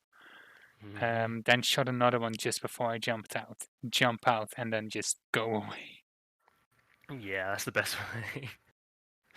But like if I Uh, didn't have that heat sink, I would have blown up from the heat. mm-hmm. Yeah, it's the most honestly not negligence, but not paying attention is the thing that will get you killed. Tiredness, whilst you're out exploring. Yeah, Despite the fact it's like so many people are like, oh, it's so brain dead and mind numbing. You just like warp into a system, scan everything, press Y, go to the next star, rinse and repeat. You need to be alert when you're warping in because if you're not, you might die. But, yeah, exactly. Like Kane said, it's like driving. It might be second nature and it might get mind numbing, but you still need to be alert. yeah, Absolutely. Um, and muffins, like even though it does seem complicated, we're going from like topic to topic really fast. Hopefully, it doesn't seem too daunting because even though you're given everything, like you're given the opportunity to do everything and anything. Like you can be a fighter, a mercenary, a pirate, trader, miner, explorer, whatever. You can take it at your own pace. Like just do one thing that interests you and just go with that for a while. And if you're like, you know what, I want to change this up. I want to see about combat. Then you can look into combat. Don't worry too much about all of the various things that you can do and focus on what you want to do. I'd say would be the best way to approach Elite Dangerous. yeah. It's honestly, you need to figure out what you enjoy playing about it and Hmm. just focus on that. Absolutely. Because like I like flying around, so I do lots of trading because it means I get to fly to lots of places. So hello, Anime 2003. Hello. I'm like looking at EDDB now, and so I've constantly been looking through like the commodity list, and I just now noticed looking at this, they have a loop root and multi-hoop root profit generators, and I Ooh. could have all this time just been using these. But you've been doing it yourself, I'm guessing. Yeah, I've been like trying to make these calculations in my head. And One I've been doing a lot is just um, moving gold back and forth. mm.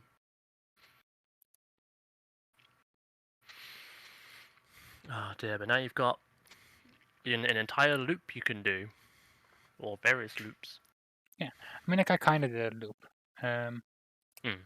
because I would buy gold to one place, bring it to the most profitable place I could sell it, and then from there looked up what's the best, most profitable thing I can buy here to sell at the original the place where I buy my gold, Mm. and I would stock up on that and take it back because there's no reason to take off with empty cargo space. No, no, not if you're actually space trucking. That's kind of the whole point. Yeah, Hmm. See, so here's something as well that the community does. Have you heard of canyon speeding? I think I've known someone who does it. Mm.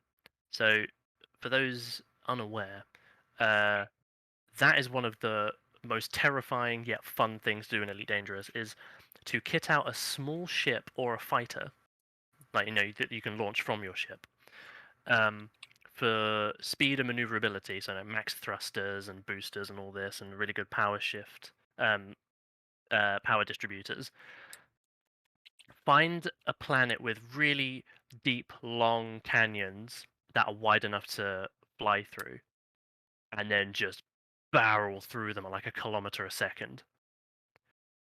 Like, it's fascinating to me that people can do it, especially they do it on like high gravity planets where one wrong move and they will just plummet nose first into the ground, you know? And oh, That it's sounds really wonderful. it's it's so fascinating to watch. I'd recommend finding them on YouTube and just watching them I think I because know they do. someone who streams that actually. Oh, really? Yeah, Oh, but I I'd be don't interested watch to much see. because I don't talk during it. Oh, And it's like that's a shame. when I watch someone stream, I always watch it for the person. Hmm. So it's like if I know somebody who streams and I'm sitting there and they're not talking at all, I'm like, okay, why am I here? You like to engage, or at Yeah, least, yeah, yeah. and I I know. guess it's one reason why I never quite understood like lurkers in chat, but I guess it's very common. Hmm. I mean, yeah. I mean, take my streaming style for example. Like, when I stream solo, I don't tend to get very many viewers, and that's absolutely fine because I talk to myself constantly. Even when Harvey's over there, if we've both got headphones on and I'm doing something, I'll start talking to myself. You know, um, about what's going on, or making up stupid scenarios, or just you know. That sounds wonderful. So like for me as a streamer, even if I've got no one talking and someone's lurking, I'll do that. I'll do that shit. So at least there's some kind of engagement. Yeah, But I need to get better at like talking to myself. I need to go on more tangents. it's a learned skill. It really is. Yeah, it's because like I look into analytics a lot. I find it a lot of fun. Um, Mm, and Saturday stream, um, one thing I noticed is I kept viewers active quite well after I started just going off on my world building. yeah. Um, so I think that's just because normally I try not to go off too much on tangents when I'm streaming and nobody's watching. But now I'm like, I should just go on a tangent Oh yeah. and Absolutely. have people come in, notice it, and then be like, hey, this sounds interesting. What is this? Yeah, straight up. Go on tangents because that's the thing about a tangent, which so many people don't really understand and try to avoid unwittingly, is that you going on tangent is talking about something you're interested in. If you're Yeah, interested in something, it is immediately more interesting to someone else because you're delivering it with enthusiasm and knowledge and emotion, you know? yeah, And I think it's sadly one of those things that, especially a lot of our generation, I find, um, were kind of told to calm down and not do that as a kid. So you kind of get that, you kind of get it in your head that you shouldn't be doing that and you shouldn't get overexcited about things and you shouldn't gush about the things you love. But I've realized in the past couple of years, fuck those people. It's way more fun. So- especially if you know Divergent, you get that shit a lot. oh yeah. It's a while ago, I was dating someone who was also neurodivergent, and a lot of the time we were just both going off on a hyperfixation, Mhm. and like that was such a nice feeling. Yeah, it really is. Like, to everyone, express yourself. Don't hurt other people in the process, but be you, you know? If Yeah, as long as you're being happy and excited about it. If you're excited about a thing, be excited about a thing. Don't let other people tell you not to, because those people are miserable bastards. Don't let them make you a miserable bastard. yeah. I mean, I know in chat Basket has one thing to be excited about every week. Oh yeah. 'Cause Basket is one of the players in my D&D campaigns. Oh nice. So of Uh, course you're always excited for those games, right? on the reverse of that, don't let other people tell you what you should be excited about. No, but we have a Star Wars 5e campaign, oh. meaning a D&D 5e modified to be Star Wars. Mhm. And it's a lot of fun because they completely fucked up the last assignment they were given by the rebellion Oh and god. have now created their own splinter group. oh no. Oh, that's brilliant. Yeah. And it's okay, and I mean you don't need to talk if you don't want to. Yeah, don't feel pressured. Or if you want to just like chime in with something random, feel free. Yeah, that's actually one of the reasons I really like this format of like doing this podcast. Because people when we're just talking about stuff, everyone will eventually have something they can chime in with. Mm. And it creates a very calm moment where people can chime in. I do sometimes get annoyed when people start talking about stuff that isn't related to whatever we're talking about. And where it's not like, oh, this is also an interesting thing, but where it's basically like, um, let's say we're talking about biology and someone is like, oh, I had a chemistry test yesterday. Okay, what do you want me to do about? well, see, that's one of those weird things of like, as a biologist, you'd be well. I mean, you took biology in high school, secondary school, um, but as like a university graduate, I can tell you that the line between biology and chemistry, and even a little bit like some facets of physics, is well, there's not really a line. It's more of just like an amorphous blob. Uh, like you would be very surprised. Um, Want to know the big difference between physics and chemistry? What's that? Chemistry is about neutrons and physics is about protons. Oh, I hate how accurate that is. Because most of the laws that they analyze in physics are caused by proton interaction, and most of the things you're studying in chemistry are neutron interactions. Yeah. Oh, that is amazing. Oh no, wait, no, no, not neutrons, electrons. Oh, I mean, I Yeah, suppose, yeah, most of it is. Well, I mean, I suppose you could say in terms of like things like half-life and a lot of chemical reactions do require yeah, neutron balance at least. yeah. I suppose. Um, it is like a little bit about all, but like that's like the common thread, and I think like how someone said it was like, can't remember which one biology was. Hmm. But like Yeah. biology is only really biology doesn't look at the atoms that much in comparison. No, no. It We, looks we, more we at molecules. yeah, we look at the in terms of Oh, microbiology, we look at the yeah. macro. I remember neutrons or sorry, physics is the subatomic particles, Hmm. chemistry are the atoms, and biology you start looking at molecules and larger. Ah, see, okay, that's a very good way to differentiate them scientifically. Here's a dumb way. Should you lick it? Biology, it will lick you. Chemistry, no, God, no, please don't. Physics, if you can, you deserve a Nobel Prize. I mean magnets. No, don't get into that. That's a completely different can of worms. Did you know that all humans are slightly magnetic? We do have our own electromagnetic fields, yes. Very weak, can't manipulate anything, but we do have them. Gravity is a form of electromagnetism. It is, but a hella strong one. Oh yeah, it's like it's to a level we cannot meaningfully replicate by No, ourselves. no. But I Yet. think like one of the ways that I learned it and stuck by it is when somebody said like literally everything that they do with the Force in Star Wars could actually make sense if you would presume that it works through magnetism. Yeah, yeah, you really could. Oh man. Huh. I'm not gonna start thinking about that. I won't stop.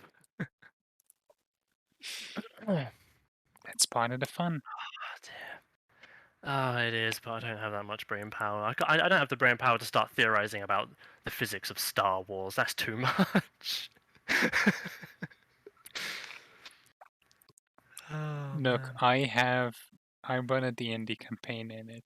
Do you have any concept of how long I spent looking at a fan-made interactable map of the Star Wars galaxy, trying Oh, to study it, to figure out how should I calculate like distances and stuff with hyperdrive technology.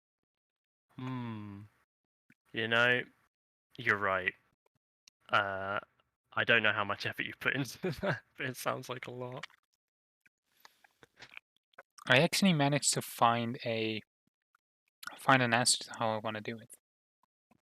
Oh, okay. So Star Wars space is cut up into um, into regions, sectors, and systems. Hmm. And for this, I would prefer using the old style regions over the new style because the new style is just slices and the old style is a little bit more fluid. Um, Hmm. because with the old style you have like the unknown regions, you have wild space on the outside, then you have like the outer rim, and it just goes in, and the closer to the middle you get, to more and that makes sense. The new one are just like pie chart slices, and it's like, in which pie of the galaxy are you? And Okay. it's very odd and confusing.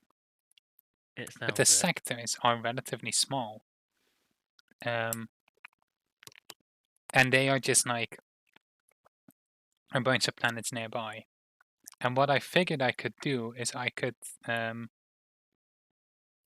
try and calculate travel time based on how much sectors do you cross. Right. Hmm. Okay. And then I could say like if you're following in a hyperspace route, um, you go twice as fast, for example. Hmm. But like the downside is then you need to follow it, so you need to follow the sectors it goes through. And sometimes it would maybe be faster to drop off earlier and kind of cut it off. Hmm. Okay. I mean, I get what you're saying. I can kind of visualize it, but goddamn, I don't have any sense of scale. Wait up. I will send you a link to the map that I'm using for this. Okay, that might help. Um, and for this to work, I need you to set it Oh, to planets, hyperspace names, sectors, and regions old style on, grid, and newer style regions off. I mean, you can keep on the grid, but it's a little bit more clutter. oh, sweet Jesus! That is like a map of Yeah. the London Underground. Um, I think the London Underground is easier to navigate than this. But if you zoom into the region Christ. around Tatooine, Hold on, let me find Tatooine. If I remember correctly, it's haha, I was right. so if you have sectors on, hmm um, you can kind of tell a lot of those planets that are really close together make up one sector. Yeah. Um, so it's if you want to, the way how I'm doing it, if you want to go somewhere within the same sector, it normally takes a day, Ah. regardless of how far it is.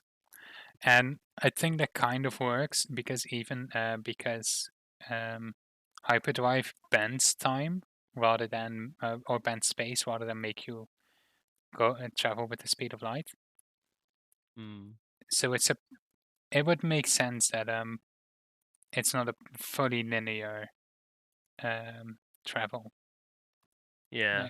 like or like fully linear between distance and travel time. Um, and then all of those purple lines are hyperspace routes, and as long as you go somewhere on the same route, you get you can travel in half the time. Okay. The So, plan I was going to go for first is calculate how many planets are on your path. hmm. And I'm so glad I didn't, because can you calculate for me real quick the travel time between Tatooine and Sullust? And Sullust. Sullust out is to the left quite a bit. Okay. No. Because there are so No. many tiny planets that it just becomes impossible to count. That is a lot.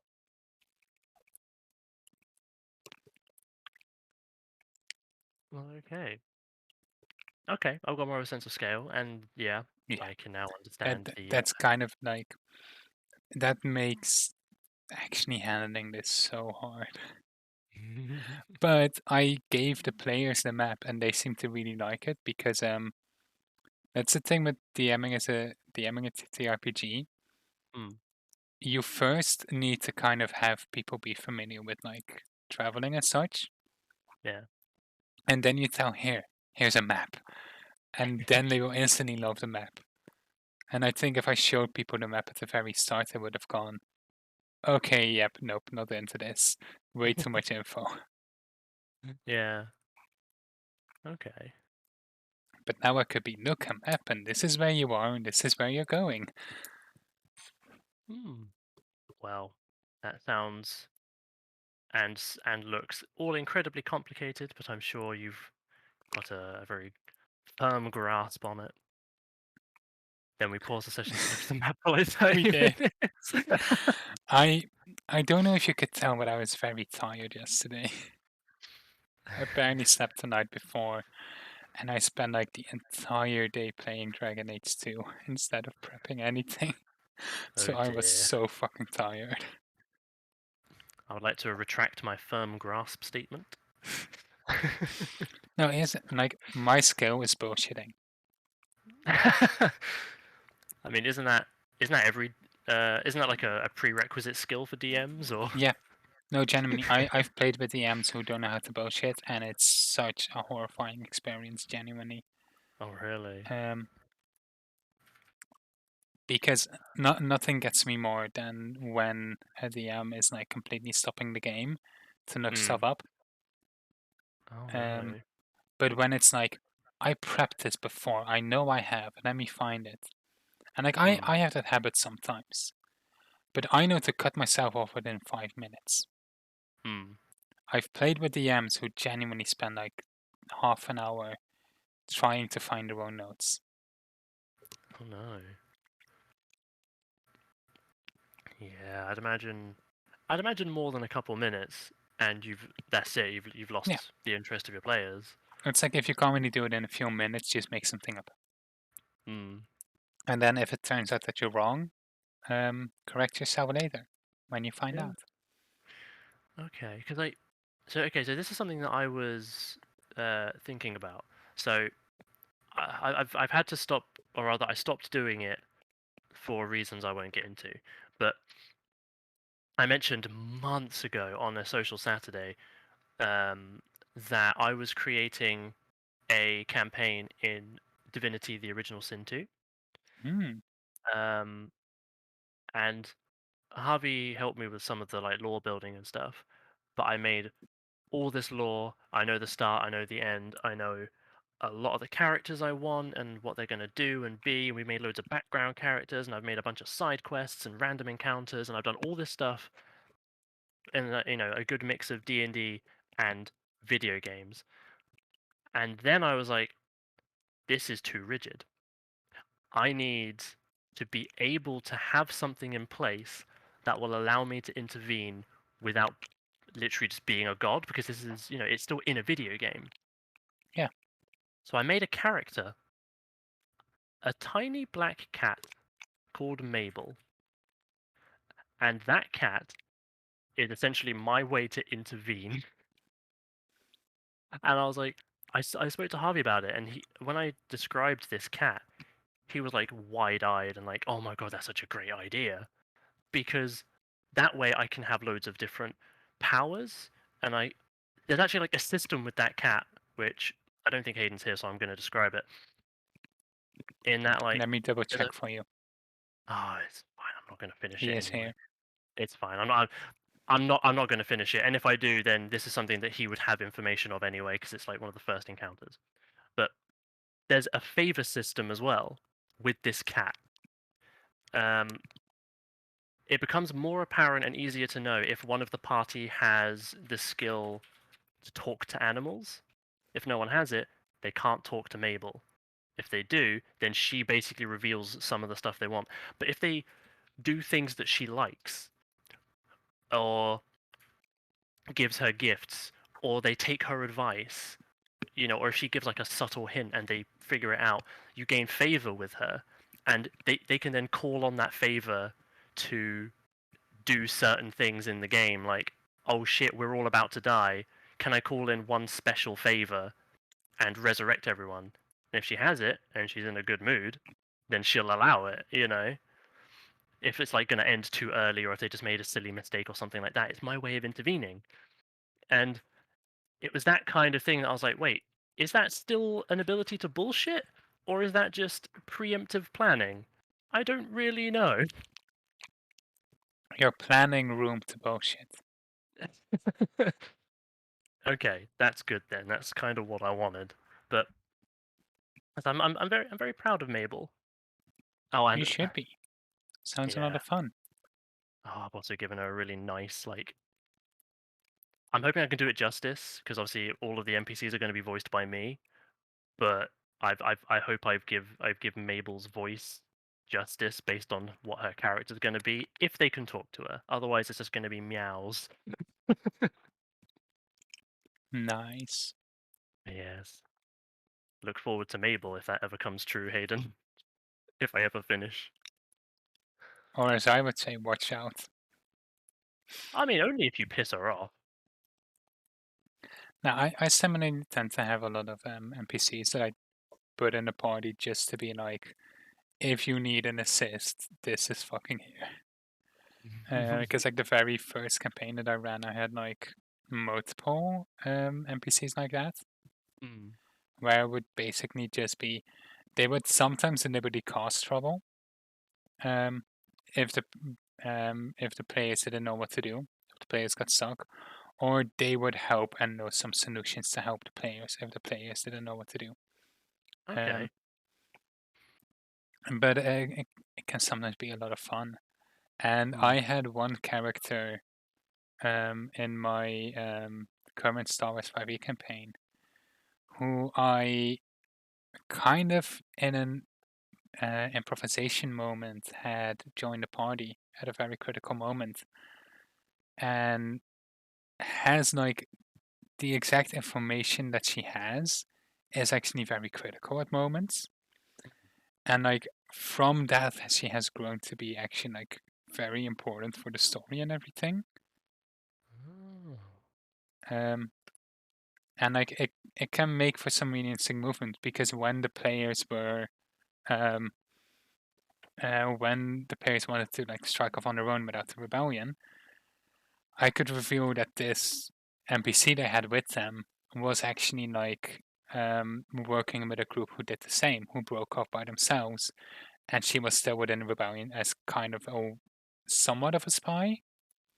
Mm. Um, Mostly just there to relay information back to what the others were doing. Um, and with that, I also could immediately give them access to her contacts who were trying to fight the Empire and Rebellion on their own.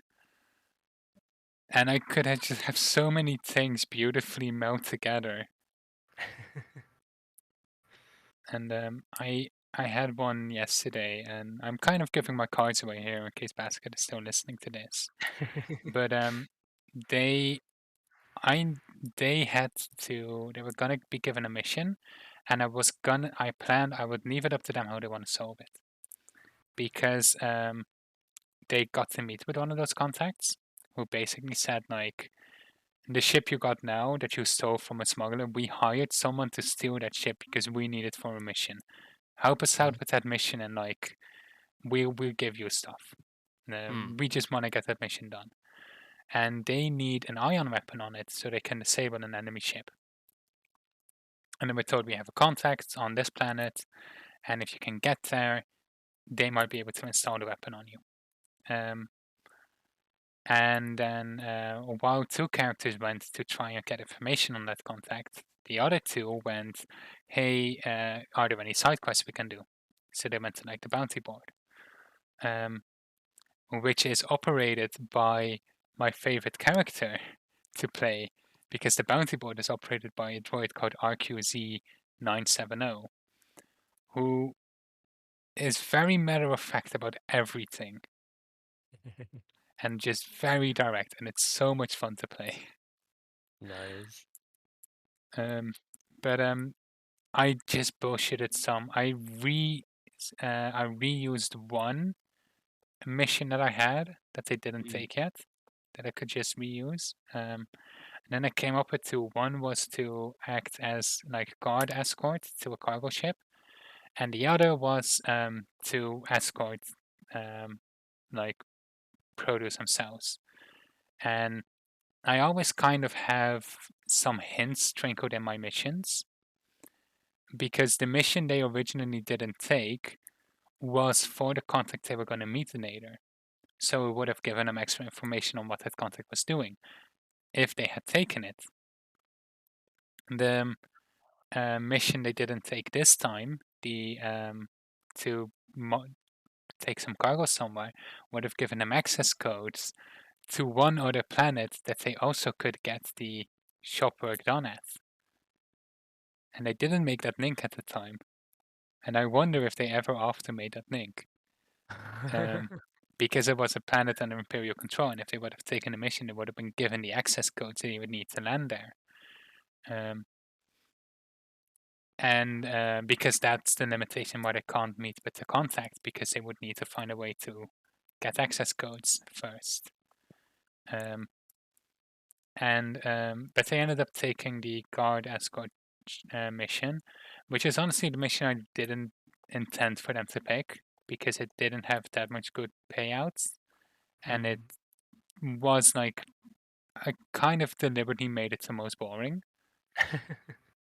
But they were like, "Oh, that sounds like a good mission. Let's take that." And I was like, "Okay, yeah, I put it on the bounty board. It's my fucking fault." Um, yeah, it was a fucking escort mission. Who the fuck takes an escort mission? Willingly. Yeah, but it was like, okay, yeah, I put it on the board, so you can do it. Mm. So then they went to meet with the went to meet with the captain of that ship to discuss it. And they were like, "Oh, like what are you moving?" I was like, I kind of played the captain's shift, and they're like, like food, medicine, things like that.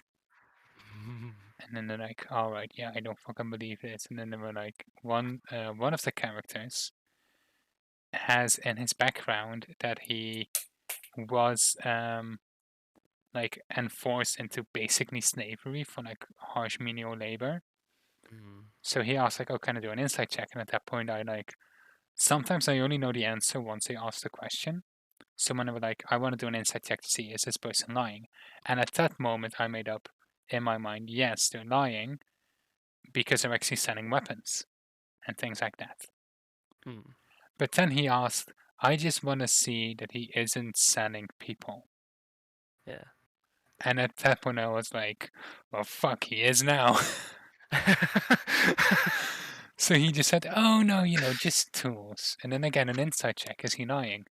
And I said, he isn't lying because he does not see what he's transporting as people, but others would.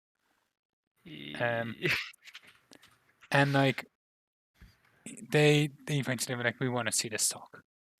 And they saw that it was like a bunch of Wookiees jammed into cargo crates. Yep. And like at that moment, they instantly like decided, and I know with this party they would instantly decide, we are gonna rescue them, we're gonna liberate them. And that's the moment when I figured like I can actually do something fun with this mission I didn't expect to do anything with. Because like there were some missions you give players where you're like, no matter what you do, I will make sure you succeed.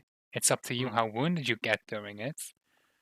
But like the moment they said out we're gonna rescue these, I was like, yeah, you're gonna rescue them. Yeah. Because it's fun. It's not fun to have to fail on such a mission. And other missions it can be very fun. But like this is one where I felt like you have to win.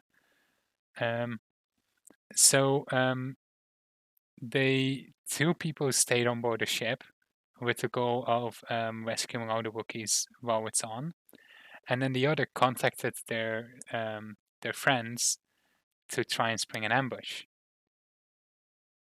So the ship was like the cargo ship was being attacked from one side that prevented them from escaping, and then the people inside just freed all the Wookiees, who just began beating up all of the slavers in it.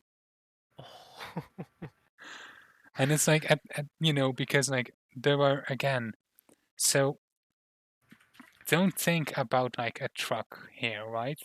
The ship they were on to guard is like a cargo ship, but in space. Yeah. Of that capacity.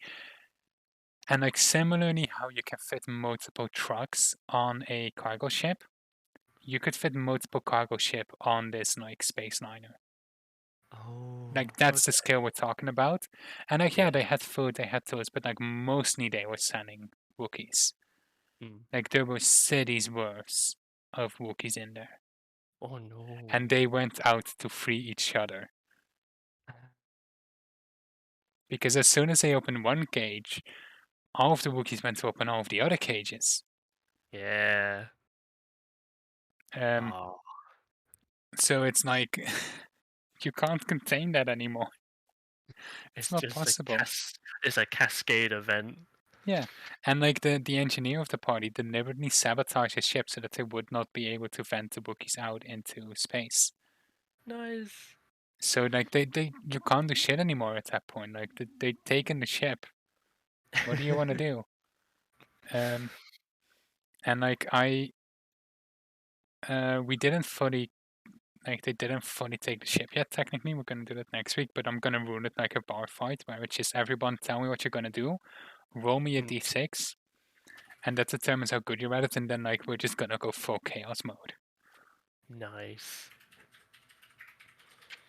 Because Oh, like that that's what sounds the rad. bookies are doing. They're like taking rods and like pipes off the walls, complete metal plating with machinery behind it. They're picking up whatever they can. Like they're taking, a massive 2 meter by 2 meter steel plate, ripping them out of the walls and using them to beat people to death with. And then like the other bookies would take the weapons that those guys were carrying and use those to get even more. Like you can't contain it. You can't do shit against it. Um, Ah, and it's a concept that I was having so much fun as it was going on. Um, that I was like, that really saved me because I just had no idea what to do the entire session. oh dear. Oh, that's quite cool. All right. So I suppose it is just a lot of being able to. Um. Yeah, I will f- say it does really depend on the group. I have a Oh group that I yeah. can absolutely riff with, and that will do fun stuff by themselves if I just give them enough like room to do it. Yeah. I Um, mean, that's the thing. Um. With like the campaign that I've got on semi-permanent hiatus, because it's a game, there's only really so many ways I can think to do stuff other than just being like, what do you want to do here? And then just kind yeah, of that's such a rolling with struggle. it. Yeah. That's such a struggle when it's like I struggled a long time trying to figure out what this group wanted Mm. because they were like very aggressively on the railroad for a long time because like I dropped them off. So they eventually went. This takes place like just before episode 4.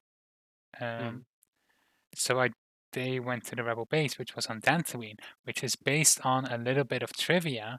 Where in episode 4, when they ask Nea where the rebel base is, at first she says Dantooine, and then later it's revealed there was a base there, but they had all evacuated earlier. So my Uh, idea is right now the rebel is at Dantooine because after this they're going to go to the Yavin, and that will be kind of meant to be like the marker to show when the story has progressed. When it's like when we're going into the movie era. And one person recognized the fact that I said Dantooine was playing a Jedi who recognized that there was a Jedi temple on Dantooine in the KOTOR games yeah. and like That's made where I know. some references to it. So at that point I was like, I didn't plan there to be a Jedi temple there. But now I was like, fuck yeah, there's a Jedi temple there. So I spent like so long planning like how do I bring that in and how do I make it fun for more than just the Jedi? How do I make it fun for the rest as well? And then they never fucking went in there. Ah. They Oh, arrived, and I was like, okay, first I want to bring them into downtime because it's a very downtime heavy system. So I was like, okay, this is what is here. There's like there are trainers, there are people who can modify your weapons and armor for you. And because you arrived at the new planet, you can all get to do. You no, you landed on Dantooine. That was a base where you got your hidden blade adjusted. That was Dantooine. oh no. And then That. they they did some of the service, and I'm like, okay, okay, right, like when's our next mission? When's our next briefing? And I was sitting there like, what? But, And but people are like, yeah, we want to go to the next mission. I'm like, downtime, go on, do whatever you want. What do you want to do? Spend some turn time, around. relax, kick your feet up. Look at that. Look at that Like, big nah, temple behind you. we want to go we want to go into the next mission. And I was like, oh like, shit, I didn't prepare this. I was like, what I wanted them to do is I wanted them to eventually hit up like a refinery Hmm. because like they started off on just one planet and they were kind of like locked to that planet to start with. Um, and here's how I planned it to do. They would do a bunch of missions on there, and so eventually one of them would get downed, so they would be taken prisoner, and then they would need to do a prison break, and during the prison break they would steal a ship that would allow them to leave. That was the Hmm. plan, and I was going to build up to that. Then I think like the third or fourth session, somebody got downed, um, which was a situation was absolutely the player's fault. So they were in an apartment building in Star Wars. They Hmm. entered through the bottom, and at the very top was like a parking garage for speeders. Right. Because speeders can fly, so they park at the very top. Yeah. And nobody took note of the fact that I 3 times told them that there was an entrance at the top where all the speeders were, on the roof. So when the Empire started figuring out what they were doing and started like raiding the place, they all went to the bottom floor. Oh. And they tried to fight through, and they had like a difficult fight fighting through, and then it was like, yeah, there were more on your path. Like that was just a small bit of them. You should try running. And that was kind of like meant to show like, yeah, you can't escape through below. You need to figure out something else. And like one of them can at the time could fly. I think Nader mentioned like, no, I can only glide. And they had 2 wrist-mounted grapples. So one has wings, and they can give the other 2 grapples, meaning they can just break a window and grapple out. Or they can go to the top, steal the speeder, and fly away.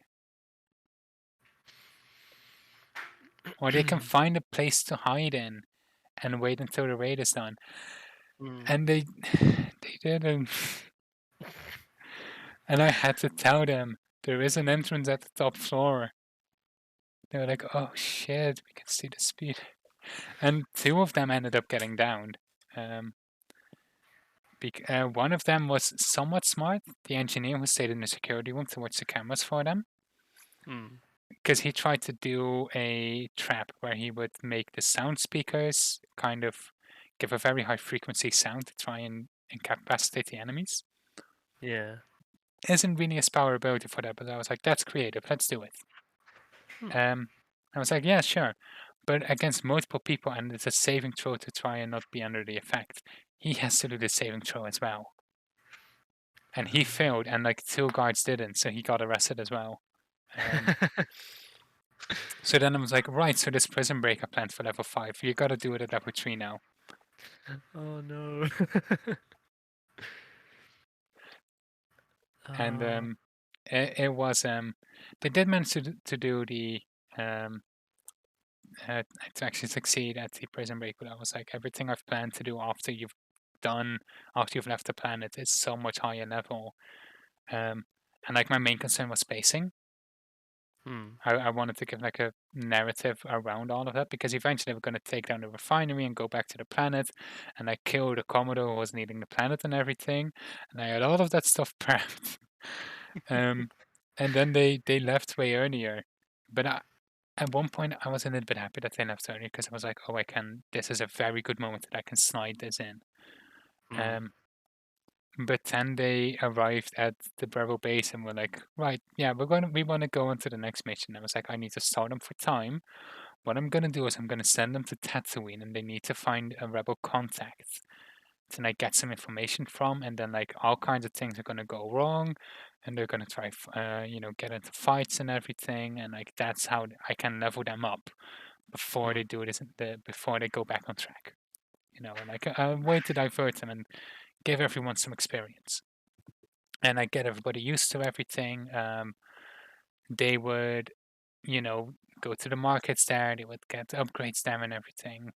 Try and get them to look into everything. So they got the information of where to go, because they went to meet with a crime lord, or they had to find a crime lord. So they went into a cantina owned by that crime lord, and they shot it up.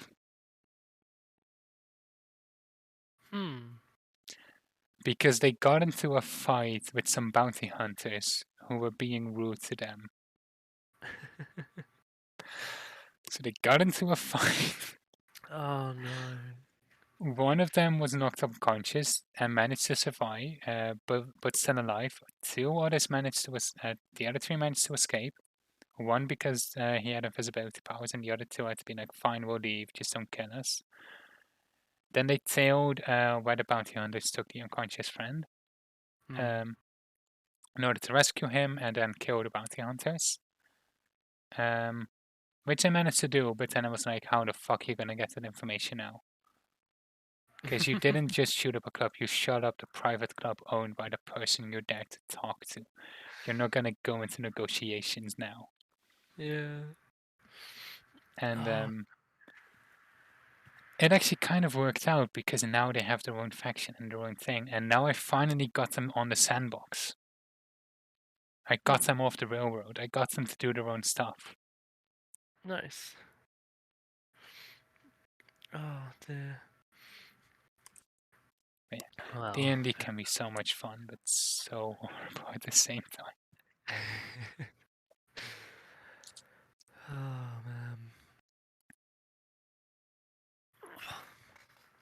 So, how long do you It normally it run depends. these? It depends on how long you're capable of being here. Um, my short streams are 3 hours. Hmm. But recently the length of my normal streams is more towards 7 hours. So I don't know how long you want to stay. Well, my normal streaming stuff is about 3 hours because 7 hours is pretty much the rest of the time I have from uh, ending work to going to sleep. So, but so yeah, like 3 hours is my max. Harvey's currently doing food Yeah, at the moment. Um, I mean I guess it's up to you. I mm, my plan is when a Trisscast episode when it's ended, I'm just gonna play Elite Dangerous for a bit. nice. Probably not today because I'm tired today. But if you do end up deciding like I can't stay very long, that's totally fine. Yeah, I mean, I'll do again. I'm happy to do 3 hours or until Harvey's done I with mean, food. He's not actually yeah, started yet, so it's fine. I think until Harvey's done is a good time frame. Yeah. Because like, I also don't want to keep you from him too long. Don't worry about that. It's more just food. Oh yeah, He'll want to make sure I eat because I'm terrible. yeah. But it's like I enjoy spending time with your partner. That's also important. Oh, I do. Don't worry. Good. See, that's one of the things me and Harvey have, which I'm very grateful for, is we can spend time alone together. You know? Yes, yes, I know exactly what you mean. Yeah. That I it's. are you both neurodivergent? Are we both what? Sorry, I missed that. Neurodivergent, like autism, ADHD, things like that. Oh, right. Because it's very common actually with things like autism. Um, Um, Harvey. Uh, Technically, both of us have never been diagnosed with anything. Um, Harvey's definitely got something. We don't know what, and him yeah, I'm describing. gonna be honest. Like, just everything I Mm. know of Harvey, I don't believe he's neurotypical. No, no, no, he's definitely not. But we just don't know what it is. Um, and with Jesus, I turned around, he's just staring at me, talking about you being not neurotypical, darling.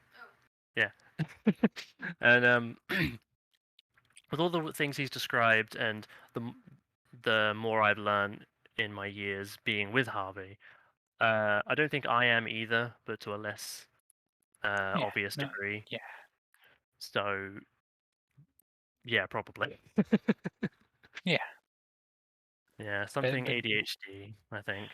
yeah, but just like the experience of like being able to sit in a room with someone, Hmm. um, and just spend time together. That's a very neurodivergent trait because neurotypical people tend to specifically push neurodivergent people a lot to be like, hey, you need to socialize, you need to talk, you need to, you know, um, do stuff. And with neurodivergent people, it's often just like, yeah, I like chilling with people I like, kind of like cats, just sitting next to you and know you're there.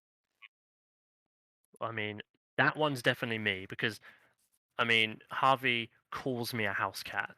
Yeah, That's why, like, and I know that's how it is. I'm very much like I love him being there, but I don't always like him touching me. Like he is the cuddliest, neediest person when it comes to physical affection, and I am the complete opposite. Um, but when I want that attention, I will give it to him in spades, and he fucking loves it for like 10, 15 minutes, and I'm done. I'm good. Don't touch me again for like a day.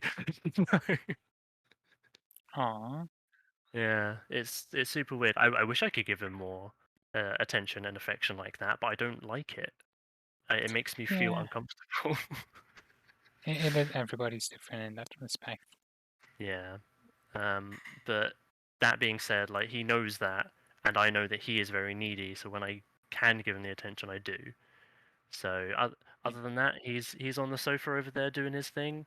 I'm over here at my desk doing my thing, and we can be alone together. And It's lovely. That's sweet. You're right there, hun.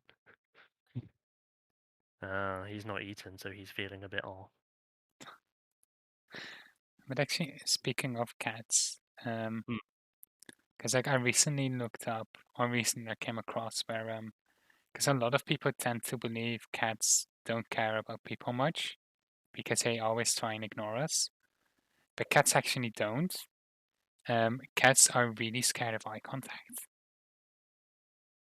It's an aggressive gesture towards cats to make direct eye contact. Oh, really? Yeah, so Oh. because cats look at almost everything through the peripheral vision, so towards a cat and looking at each other directly is like an aggressive sign. It's like I need to keep my eye on you, um, and I need to make sure that you don't like do anything. Um, so what a cat tends to do to them, what they find really calming, is to sit somewhere where they have you in the peripheral vision and just like calmly chill. So if they're Hmm. sitting next to you and not looking at you, unless they have like your back to you, but even then they probably don't care because they know you're there. They don't really need to see you to know you're there. Yeah. Um, but it's like they often just want to chill like near you, and they don't tend to look directly at you because they think that's a sign of aggression, and they don't want to be aggressive. Oh, wow, I learned something Yeah, today. it's I like am a cat. it's everything. No, it's like such a pet peeve of mine that like whenever I see people who hate cats, it's always either because they don't understand the concept of consent or because they just completely misread the cat's body language. Yeah. It's Hmm. never something like it's never something cats actually do. It's always just like mistakes about cats. Yeah. Oh, see, I mean, that's something I never would have guessed because, like, whenever I see a cat, like out and about, or a family member's cat or a friend's cat, or whatever, I would just look at its face, like just instinctively, and Yeah, I would, but then I wouldn't do anything. Like, if it wants to come to me, I let it come to me, and if it does and it's curious, I'll kind of like bend down and put my hand down, let it sniff it. Or if it comes right up and is like, doing that cat thing where they rub against your leg, I'll go ahead and stroke it a bit. yeah, Otherwise, like, I never even realized that looking a cat directly in the eyes is like, haha, I want to fight you. Like, yeah. hmm. You got to do the snow blink. That's like a way of to show cats I trust you and I respect you. Ah, that's okay. And then you don't want to make eye contact after that because it's just like you give the gesture and then you Yeah. keep them in your peripheral vision basically. Hmm. Okay. Hmm. Cats, I love cats so much. Hmm. Cats are great. Again, I'm dating a cat for fictive.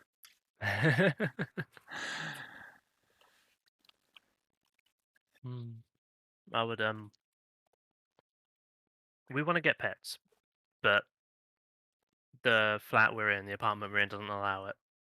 Yeah, you need to make Um, sure, Harvey would need to make sure that you and the cat don't fight for territory. well, that's the thing. We want to start small. We want to start with rats. Ooh, good choice. Because we want to get two rats and have a nice big, um, not only like a big enclosure for them to live in, but access to leave said enclosure and run around a slightly bigger area as well. And like obviously hold them from when they're really little so they get used to it, and like put them on your shoulder and teach them how to do stuff. I want to be able to stroke a rat. They're so cute.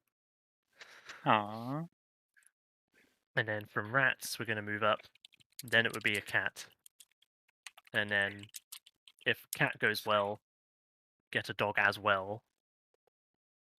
Or preferably both at the same time, like young ones, so they get used to each other. But you know the meme of like, why do we have hands? There are many reasons. Pet the rat, hold the rat, celebrate pride with rat, and remind rat of our roots. Forfeit all mortal possessions to rat. Yes. Ah, definitely. The rat friend. Oh yeah. Slight tangent. I well, I mentioned like Harvey's put food on, but he feels lightheaded because he's not eaten yet. Uh, I had a flapjack in the fridge. I was like, Harvey, can you get my flapjack for me, please? He like made a big song and dance about how he had to go and get it, and then didn't realize I was gonna split it in half and like give him a big chunk of it. Aww. Like, he's all like, now I feel energized. I was like, yeah, I bet you do. And by song and dance, because he's gonna correct me, he was like making an overly dramatic show of how unwell he was feeling. How sweet. Just Let's flip see. me. Ah, oh dear. Yes.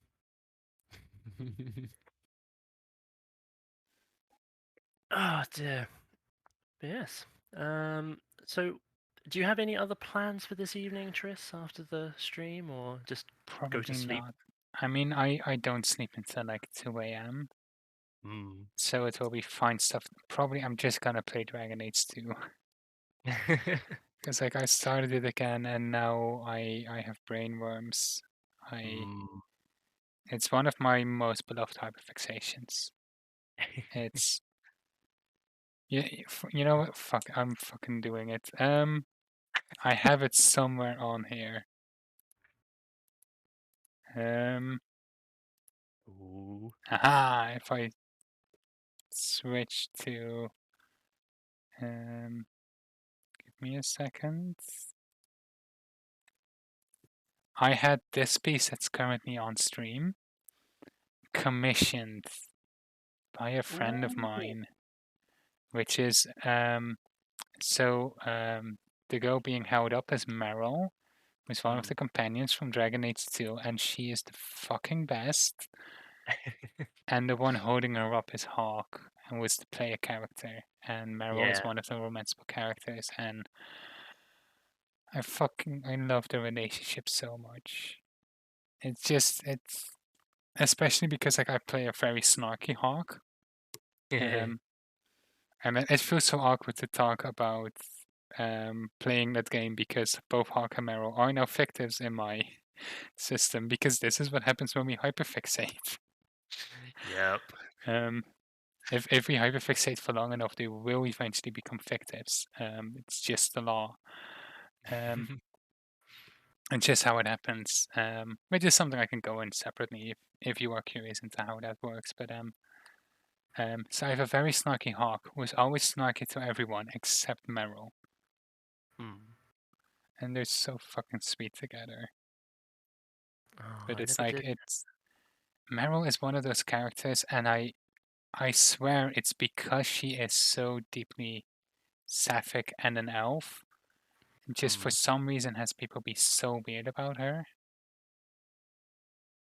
Hmm. It's like um I notice this a lot with like double standards in the Elder Scrolls community where like the character someone likes everything becomes excused and the character they don't like, if you mention liking them, like they will forcibly pressure like, oh but did you know they have this trait that's kind of bad or toxic or boring? Like And it's literally like, I've joined like a fan Discord a while ago hmm. to gush about like another character I really like from Dragon Age, which is Sarah. Um, Hmm. and basically got told like whenever I try talking about the character, it's like, oh, but she's so immature. She's so all of this, and I'm like, can you fucking not? The character you like is literally like beating up people and being a fucking cop half the time. Oh no. Like, literally, your two favorite characters are fucking toxic pieces of shit. Hmm. But it's like Meryl is often seen as very immature because she grew up with an elven clan with Hmm. very little human interaction, and then leaves that clan to live in a human city. Because like she she can't do the thing she wants to do while being in the clan, without going to spoiler territory about it. Yeah. So she actually, have you played the game? I have, Just in case. yeah. Oh, I've played it a couple you times. know Yeah. all about it. I was going by the assumption you'd never played it. But it's like half her banter is so obviously her joking about the fact that she doesn't know stuff, Mm. rather than her genuinely not knowing stuff. But so many people take it seriously, and it bothers me so much. Mm. Like they don't understand the character's quirks enough. Yeah, because it's like, especially if she's talking with someone like Varric, and Varric is making jokes about how elves are all frolicking. Yeah. There's like one banter I had yesterday when I was playing where Mero was like, "Oh wait, I've never met many dwarves," and then Varric is like, "Oh yeah, because dwarves don't frolic out in the woods."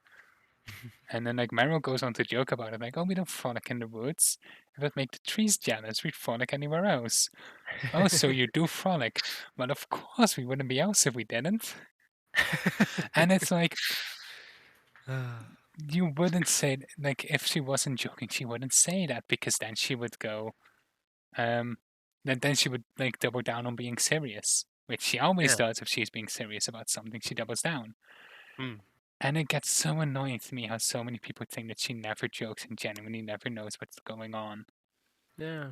And it's That's, it's just infantilization. And it's especially when you realize that a lot of her traits are very similar to autistic traits.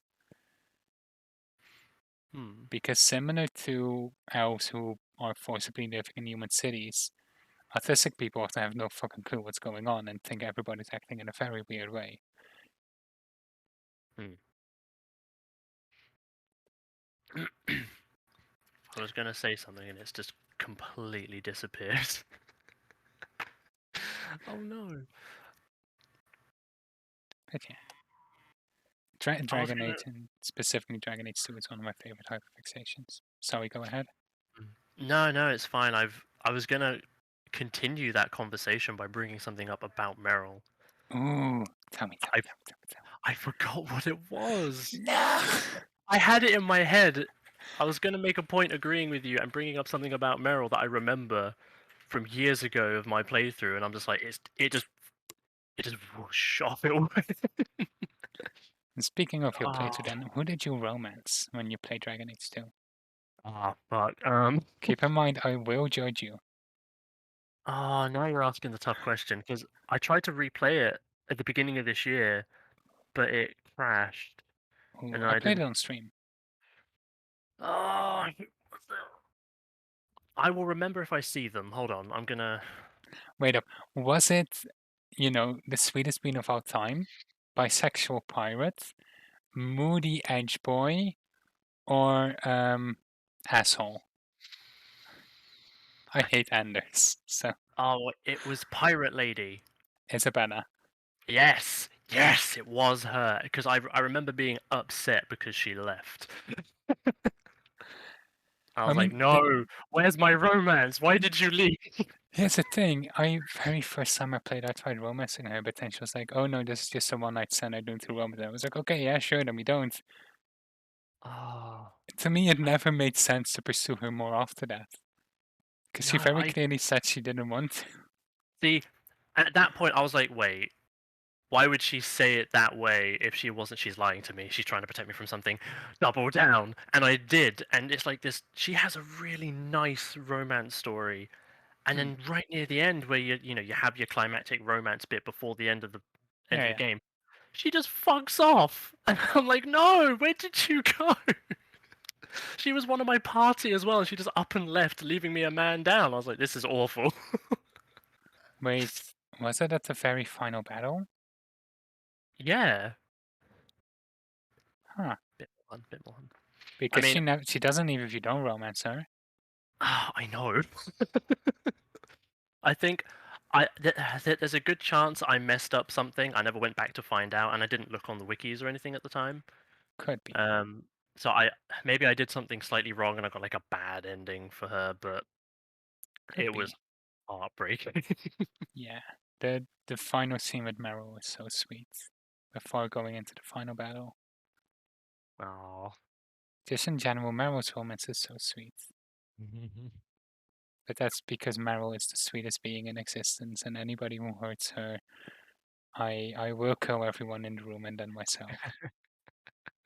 I've had Meryl for 5 minutes. I literally made that meme yesterday while I was playing.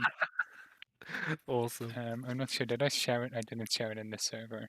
I shared it in a Dragon Age server I was in, and I specifically made it for like Hawk as soon as she arrives at Sundermount.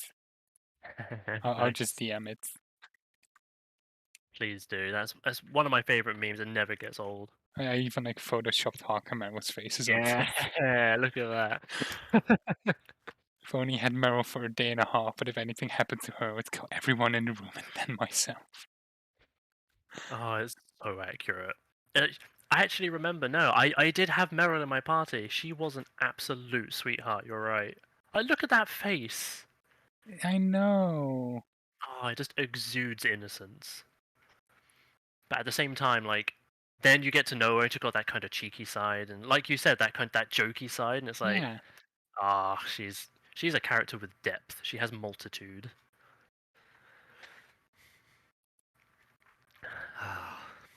Good video game I'm character. gonna put it in the memes channel in my own server as well, so that everybody in the chat who doesn't know can join my Discord server. There's a Discord server. You should join Beautiful it. segue. So organic. Yeah.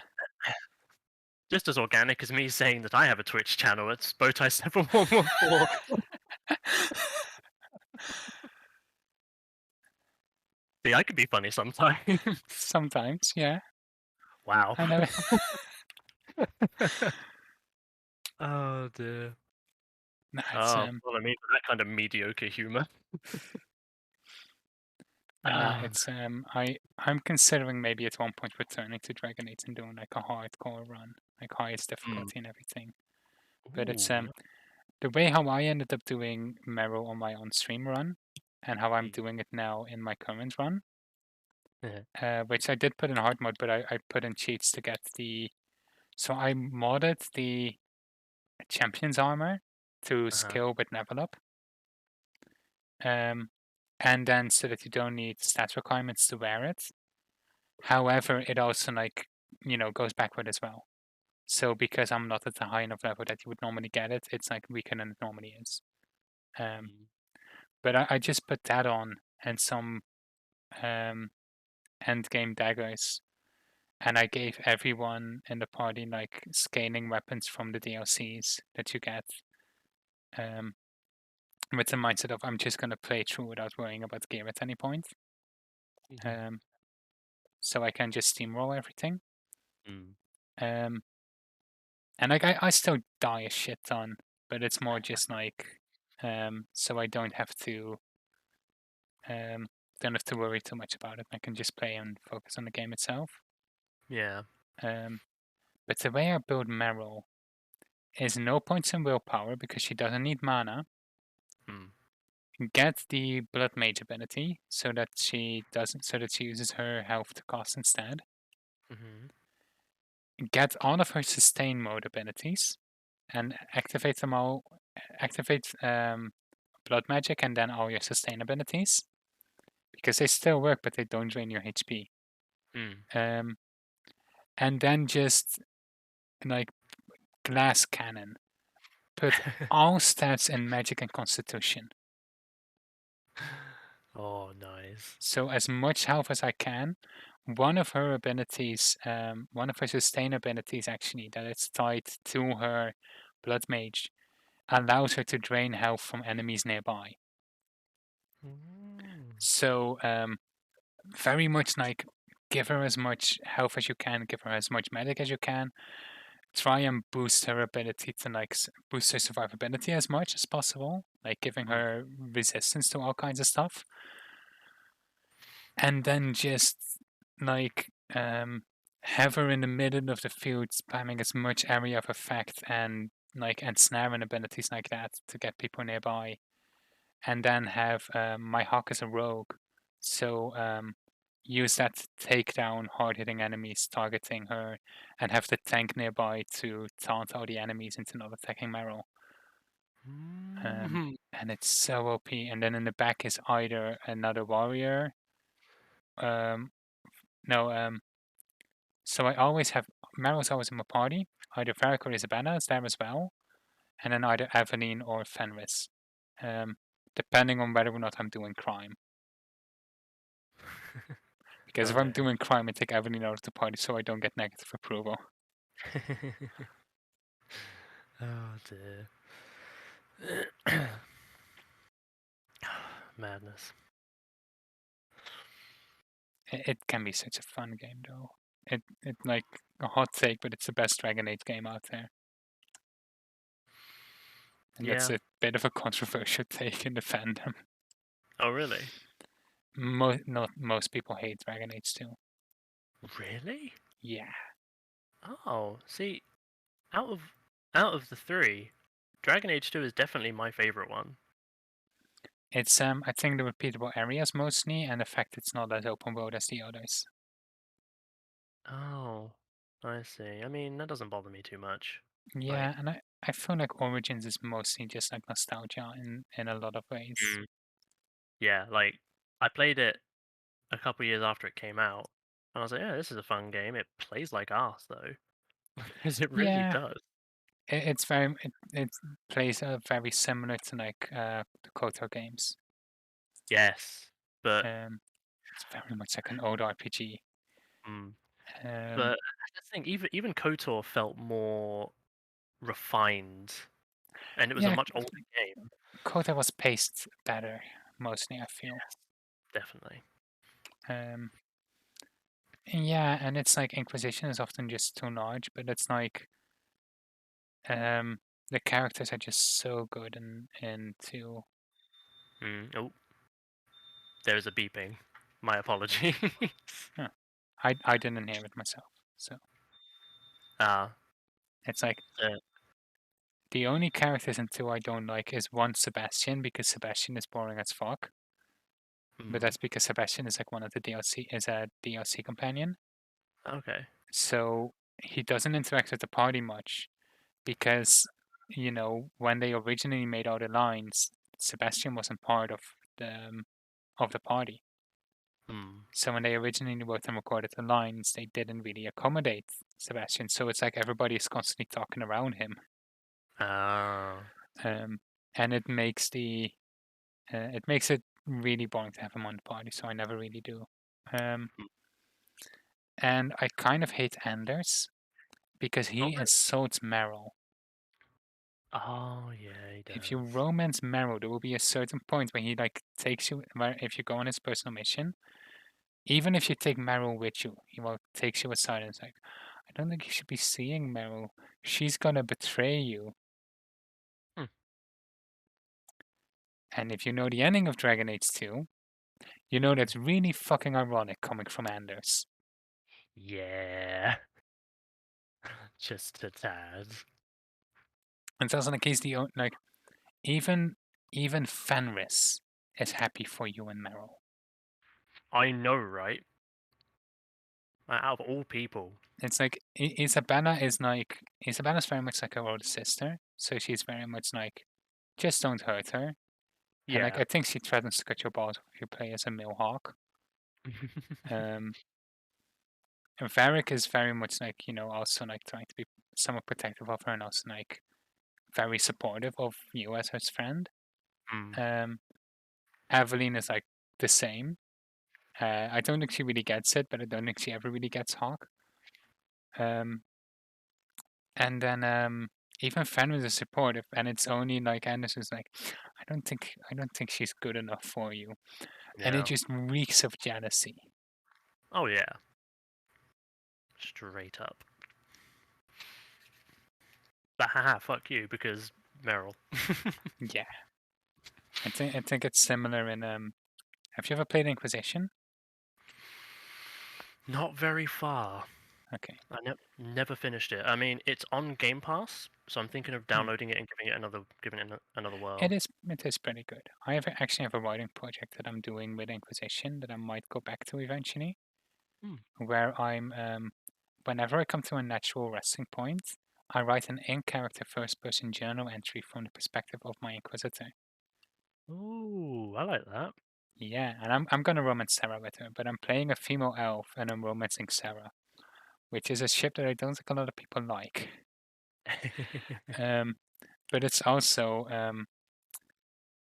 like so many people who play a female elf romance either Sonus or Cullen, and they're the Hmm. two characters I hate the most from that game. And a part of it is because it feels like they're very creepily like having a crush on you, even if you romance others. Oh, I see. And that feels a bit off-putting because normally when a character expresses interest to you, they stop the moment you start romancing someone. Hmm. And like that kind of makes sense to me because it feels really creepy when you start being in a relationship to have someone else try and lust over you, Yeah. especially if you're playing a woman in a relationship with a woman and it's a man that's still trying to get with you. Oh, yeah. That's very creepy. Just a tad. Um, but I always kind of play it in my head kind of that they both have like this massive crush on Equus, and Equus is like, fuck you, I'm boning Sarah. Oh, no. Because like of all the options, that's what's gonna make them the most mad. But no, I actually really like her, even though so many people hate her. And like I can tell that so many people just hate her because she's a lesbian. Hmm. Because That's it's like critiques at the moment you turn them around on another character, they're like, oh yeah, but they're not that bad. mm, And it's like the bias is showing with some. fair enough. Fortunately, I can't really comment on that one. I don't know, but I have just double checked, and yes, I can get all three Dragon Age games on Game Pass. So I will 100% be doing that. If you 'Cause you... ever end up streaming them, will be hyper fixating in your chat. That is absolutely fine. I would love to have you there. You can judge all of my decisions. Oh, now I'm actually thinking that would be so much fun to just co-stream sometime, and just like play a game like that. Um, you know how Jordan or like how Hayden and Jordan are doing like Dark Souls, but Jordan is like dissing Hayden the entire time. No, because I'm Jordan. Oh no, sorry, who was it? Josh is doing Uh, it. Josh, yeah. Sorry, I got your names mixed up for a second. That's okay. I can forgive you for that I one. can't keep track of Hayden's friends. Hayden has way too many friends. You don't- Hayden is way too nice of a guy. Oh, true. You hear that, Hayden? You bastard. No, but I'm thinking that would be so much fun with Dragon Age actually. Oh, I reckon it could be. But I'll have a look. I'll I see what I gave up can do. on I gave up on streaming Origins though because that's so hard to get working with OBS. Oh, really? Yeah, Well, I wouldn't be starting with Origins anyway, just because I don't want to go back to a game that old. Simply makes because sense. I've been spoilt by new games and by how crisp and Uh, clean they are in terms of motion and animation. I think I would just be upset if I played Origin. yeah, I can still enjoy Origins myself, but I Yeah. do get that. Um, Uh, it is. It's definitely. I'm definitely envious of that because like I wish I could go back and play some of those old games that I used to, but I just can't do it anymore. It's a shame. nah, that makes And sense. actually, someone you mentioned like with the whole those two characters being creepy as shit despite the fact you're with someone. Um, have you heard of Boyfriend Dungeon? I've heard of it, but I also heard there was like a lot of controversy around it recently. Really? Well, I mean, mostly just because like relating to content warnings and stuff. Like it sparked Oh, controversy. Right, yeah. I because mean, then people complaining about people at first saying putting up criticism of like, hey, this needs to have a content warning, and this is making the game a little bit inaccessible. That should maybe be stated on the store page before we get it. Um, and then uh, people complaining about people pointing out that not everybody is the same. mm, that, yeah. Okay, well, I mean, that's something that I actually quite liked when I first loaded it, was that it did have that content warning of like, hey, just Yeah, so they you're added it. aware. They added it since. Yeah. It's like, just so you're aware, there are some themes of like stalkerishness and people being overly pushy. Wait, Um, no, yeah, I remember what the issue was. mm. The issue was that they did put up a content warning, but it wasn't complete. Oh, I There see. was stuff that absolutely should be in the content warning that wasn't in there, and that kind of resulted in the issue of um, people not expecting it. Because Right, like okay. once you see a content warning, you will let your guard down, and then it turns out it was in there. I could be Mm, misremembering though, but I think it was that. fair enough. I mean, they did have an update recently, so that might have been Yeah, something they resolved. I know But they did like address it. mm, Um, but like it spawned like people around that like some people were just being like dicks about like, oh, you shouldn't need content warnings and such. yeah, well, we can ignore those troglodytes. But Yeah. yeah, no, and something I actually quite appreciated was the second little message was you're going to receive text messages and conversations from a character called Mum. Are you okay with this? And I was Hmm. like, oh. And I thought about it and I was like, most other games, they're literally just like you have a contact with like a parent figure that is generally a nice mum. And without delving too much, because, I don't want to depress anyone, I got a terrible relationship with my mum and I don't speak to her.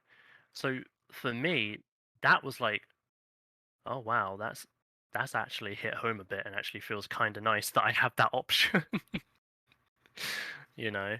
Um, so I don't know. I quite liked the content warning. I don't know if they'd made it better when I started playing or if they made it better afterwards. I don't know, but um, what I was actually going to bring up about it was what you said about those characters liking you. Um, there is a character in here that I fucking love to hate because despite the fact you're with someone and you're very obviously with that person, he just keeps going and you tell him, I literally hate you. I despise you. Stop talking to me. He keeps going, and it's like, really good characters though. Despite the Yeah. fact you hate him, that's for me. That's a win. If you can get a character that you really despise, Oh yeah.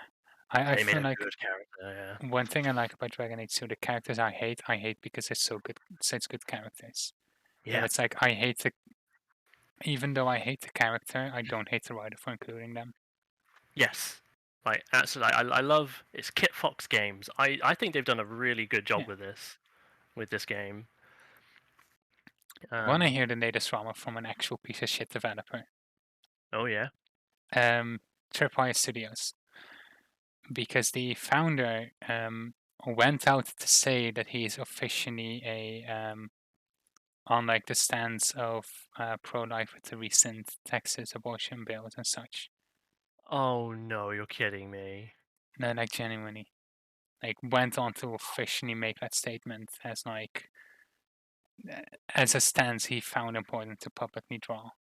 Oh no, I've just opened Not it. just I think this law is important and supported, but like proudly saying I am a pro-life, which of course people who are against abortion are not pro-life at all; they're anti-choice.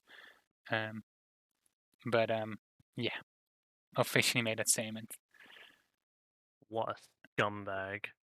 Yeah, there are even Oh yeah. like companies working with them that are like made statement like we're no longer gonna work with them. Yeah, that's what I was going to bring up. Shipwright Studios. They cut ties immediately after his statements. Yeah, Oh no, Tripwire was so good. I don't want to I see mean this happen. it's like it's the founder officially, but like if the company itself were to say this person that's represented, they don't work with us anymore, but like it's not very likely. Like this is this is really bad. Just everything I'm seeing is people boycotting, people being like, right, that's it, we're done with the entire studio because of this one asshole. I mean, it is the founder. I know, and I fully understand. Yeah.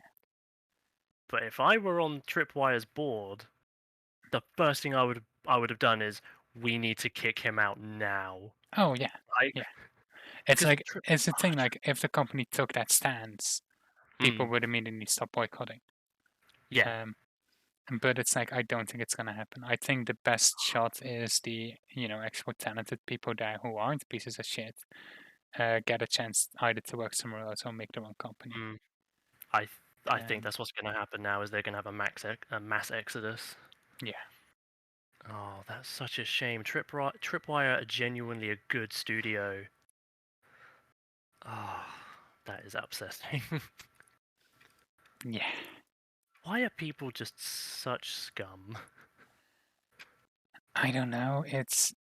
But it's like as soon as I saw the profile picture of the person, I immediately knew like, yeah, like yeah, this is exactly the kind of ass who would say that. It's like, oh yeah, now that makes sense. Oh dear. Well, um, with that unfortunate bit of news, Harvey has just arrived with my food. So should we wrap up? Ooh. Yes, enjoy your food. I Um, shall. yeah, hope you have a wonderful rest of your day. It was lovely having you on. Thank you Um, so much. This has been really fun. yeah, I need to like, I think probably you, Hayden, and some others are probably gonna end up being people who I'm like, ask on repeatedly if you're fine with that. And Anytime. I'm more than happy to do this again. I'm trying to make keep a mental list of people who are fun to have on sometimes, and people who I'm like, I can do this for like a while with just this guest. So uh, yeah, lovely to have you on some other time. If you ever want to like be on yourself, just let me know and I'll see you like when I have an opening. I mean, I'll say it right now. I'm happy to do this whenever. Just let me know when Yeah. you'd want it, and if I'm available, I will gladly hop in anytime. Ooh. I'm getting ideas that I might message about eventually. Yeah, Um, please do. I'll look into eventually doing if I'm able to. Um, Nice. yeah, it was lovely to have you on. Thank Hope you. you have wonderful food, a wonderful rest of your day. And again, a reminder to everybody in chat and everybody lurking, because I know there are quite a few of you lurking, go check out Jordan's channel in case he ever in a million years streams again. Um, but yeah, um, Jordan, have a wonderful day. Hope to see you again soon. Thank you. You will. Goodbye. Thank you for that, that's Harvey. I'm gonna disconnect from the call now to like wrap up the stream. So Ah, no worries. I'll hop out. Thank you. Bye bye. no worries. But yeah, I'm gonna see how long I'm gonna keep this going. Um, I am noticing already people are beginning to stream out. Um, I am thinking I was planning to do Elite Dangerous after, just to kind of unwind, but I am extremely tired today. I had to do a lot and I have stuff that I need to do tomorrow.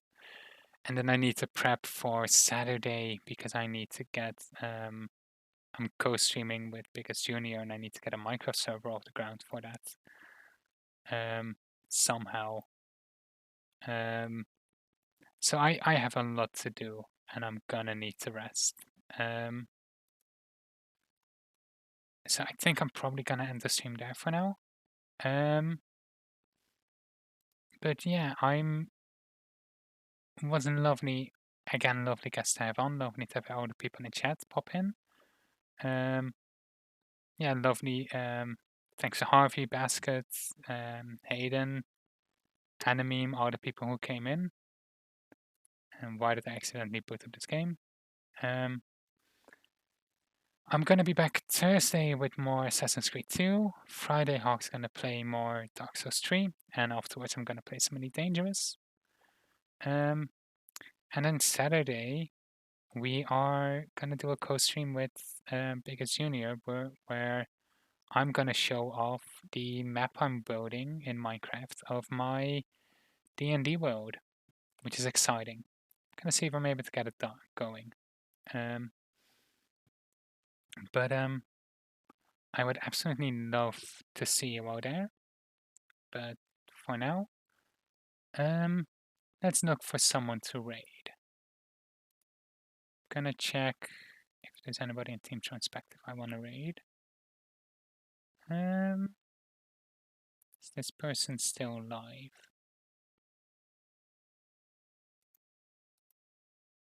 Let's see. They are still alive.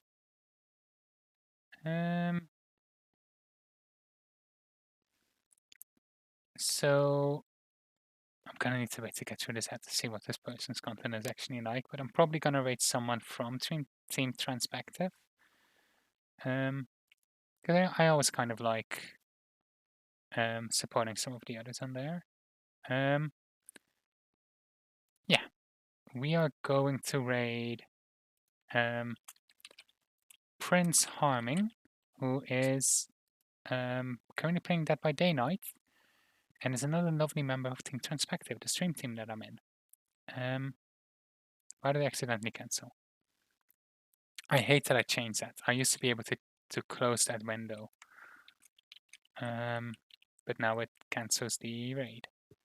But yeah, absolutely. Go over there, be nice, say hi, be supportive. You're representing me after all. And I would love to see you all very soon. Good night.